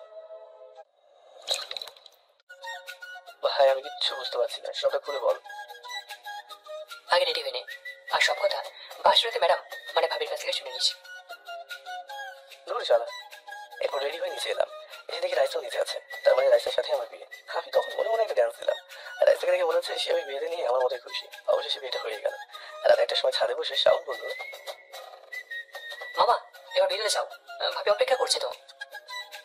হ্যাঁ ভাই, ভিতরে যা, আমরাও বাসায় যাই, অনেক রাত হয়েছে। হে ভাই আমার ভয় করছে, যদি ভিতরে গেলে আমাকে রাগ করে। এ সবাই ধর, এ ভিতর বাচ্চা রে। এরপর সবাই আমাকে ধরে আমার রুমে ঢুকিয়ে দিল। আমি ভিতরে গিয়ে দরজা বন্ধ করে পিছনে তাকিয়ে দেখি রাইসা আমার পড়ার টেবিলে বসে আমার বইগুলো দেখছে। আমি আগেই জানতাম নতুন বউ খাটের উপরে বসে থাকে, আর স্বামী এলে তাকে সালাম করে। আর সালা আমার বউ। আমি কাছে যাওয়ার সাথে সাথে ঠাস করে একটা থাপ্পড় দিল। আমি প্রশ্নসূচক ভাবে তাকালাম। এটা হচ্ছে কাউকে কিছু না বলে চলে যাওয়ার জন্য। আবার ঠাস করে একটা থাপ্পড় দিল। এটা হচ্ছে বিয়ের কার্ড না খুলে দেখার জন্য। আমি করবো না তো হাতে বাসর, আমি গেলাম বলেই হাঁটা দিলাম দরজার দিকে মজা করে। ওই কই যাস, এখানে এসে বস। আমাকে বিছানার উপর নিয়ে বসালো। কি হয়েছে বলুন। আগে আমি যে তোকে বিয়ের কার্ড দিয়েছিলাম সেটা এনে খুলে পড় এক্ষুনি। আমি ভয়ে ভয়ে কার্ডটা খুলে পড়ে তো অনেক অবাক হয়ে গেলাম। তার মানে তুমিও? আমিও তোকে ভালোবাসি। এরপর সবটা খুলে বললো। আমি আর কিছু না বলে রাইসার ঠোঁটে আমার ঠোঁটটা বসিয়ে দিলাম। 3 মিনিট পর ছাড়লাম। এই বেয়াদব ছেলে, এটা কি? এটা হচ্ছে আমাকে ভালোবাসা না বলা শাস্তি। আবার রাইসা আমার ঠোঁট এক করে দিলাম। এবার 5 মিনিট পরে ছেড়ে দিলাম। এটা হচ্ছে আমাকে কষ্ট দেওয়ার জন্য। তুমি তো দেখছি খুব রোমান্টিক। রাগী ম্যাডামে রোমান্টিক পর। এই শোনো না, রাইসা আমার বুকে মাথা রেখে বললো, বলো না। আমার না একটা ইয়ে চাই। ইয়ে মানে সুতিন? তুমি আমার বুকে কিল মেরে বললো, তাহলে কি চাই? কিউট একটা বেবি চাই। সে তো খুব মজা পেয়েছে কথাটা বলে। ইস, আমাকে আগে বলবে না, তাহলে আর এত দেরি করতাম না, আগে থেকে রোম্যান্স শুরু করে দিতাম। এরপরে যে কি বললাম এগুলো আর মনে নেই। Thank you so much guys আমাদের সাথে থাকার জন্য। তো ভিডিওটি ভালো লাগলে একটি লাইক করে দিও, আর অবশ্যই কমেন্ট করে জানাও সবগুলো পার্টের মধ্যে কোন পার্টটি তোমার সব থেকে বেশি ভালো লেগেছে। আর নতুন নতুন ভালোবাসার পার্টের গল্প পেতে এই চ্যানেলটি সাবস্ক্রাইব করে পাশে থাকা বেল আইকনটি বাজিয়ে দিও। ধন্যবাদ সবাইকে, আমাদের সাথেই থেকো।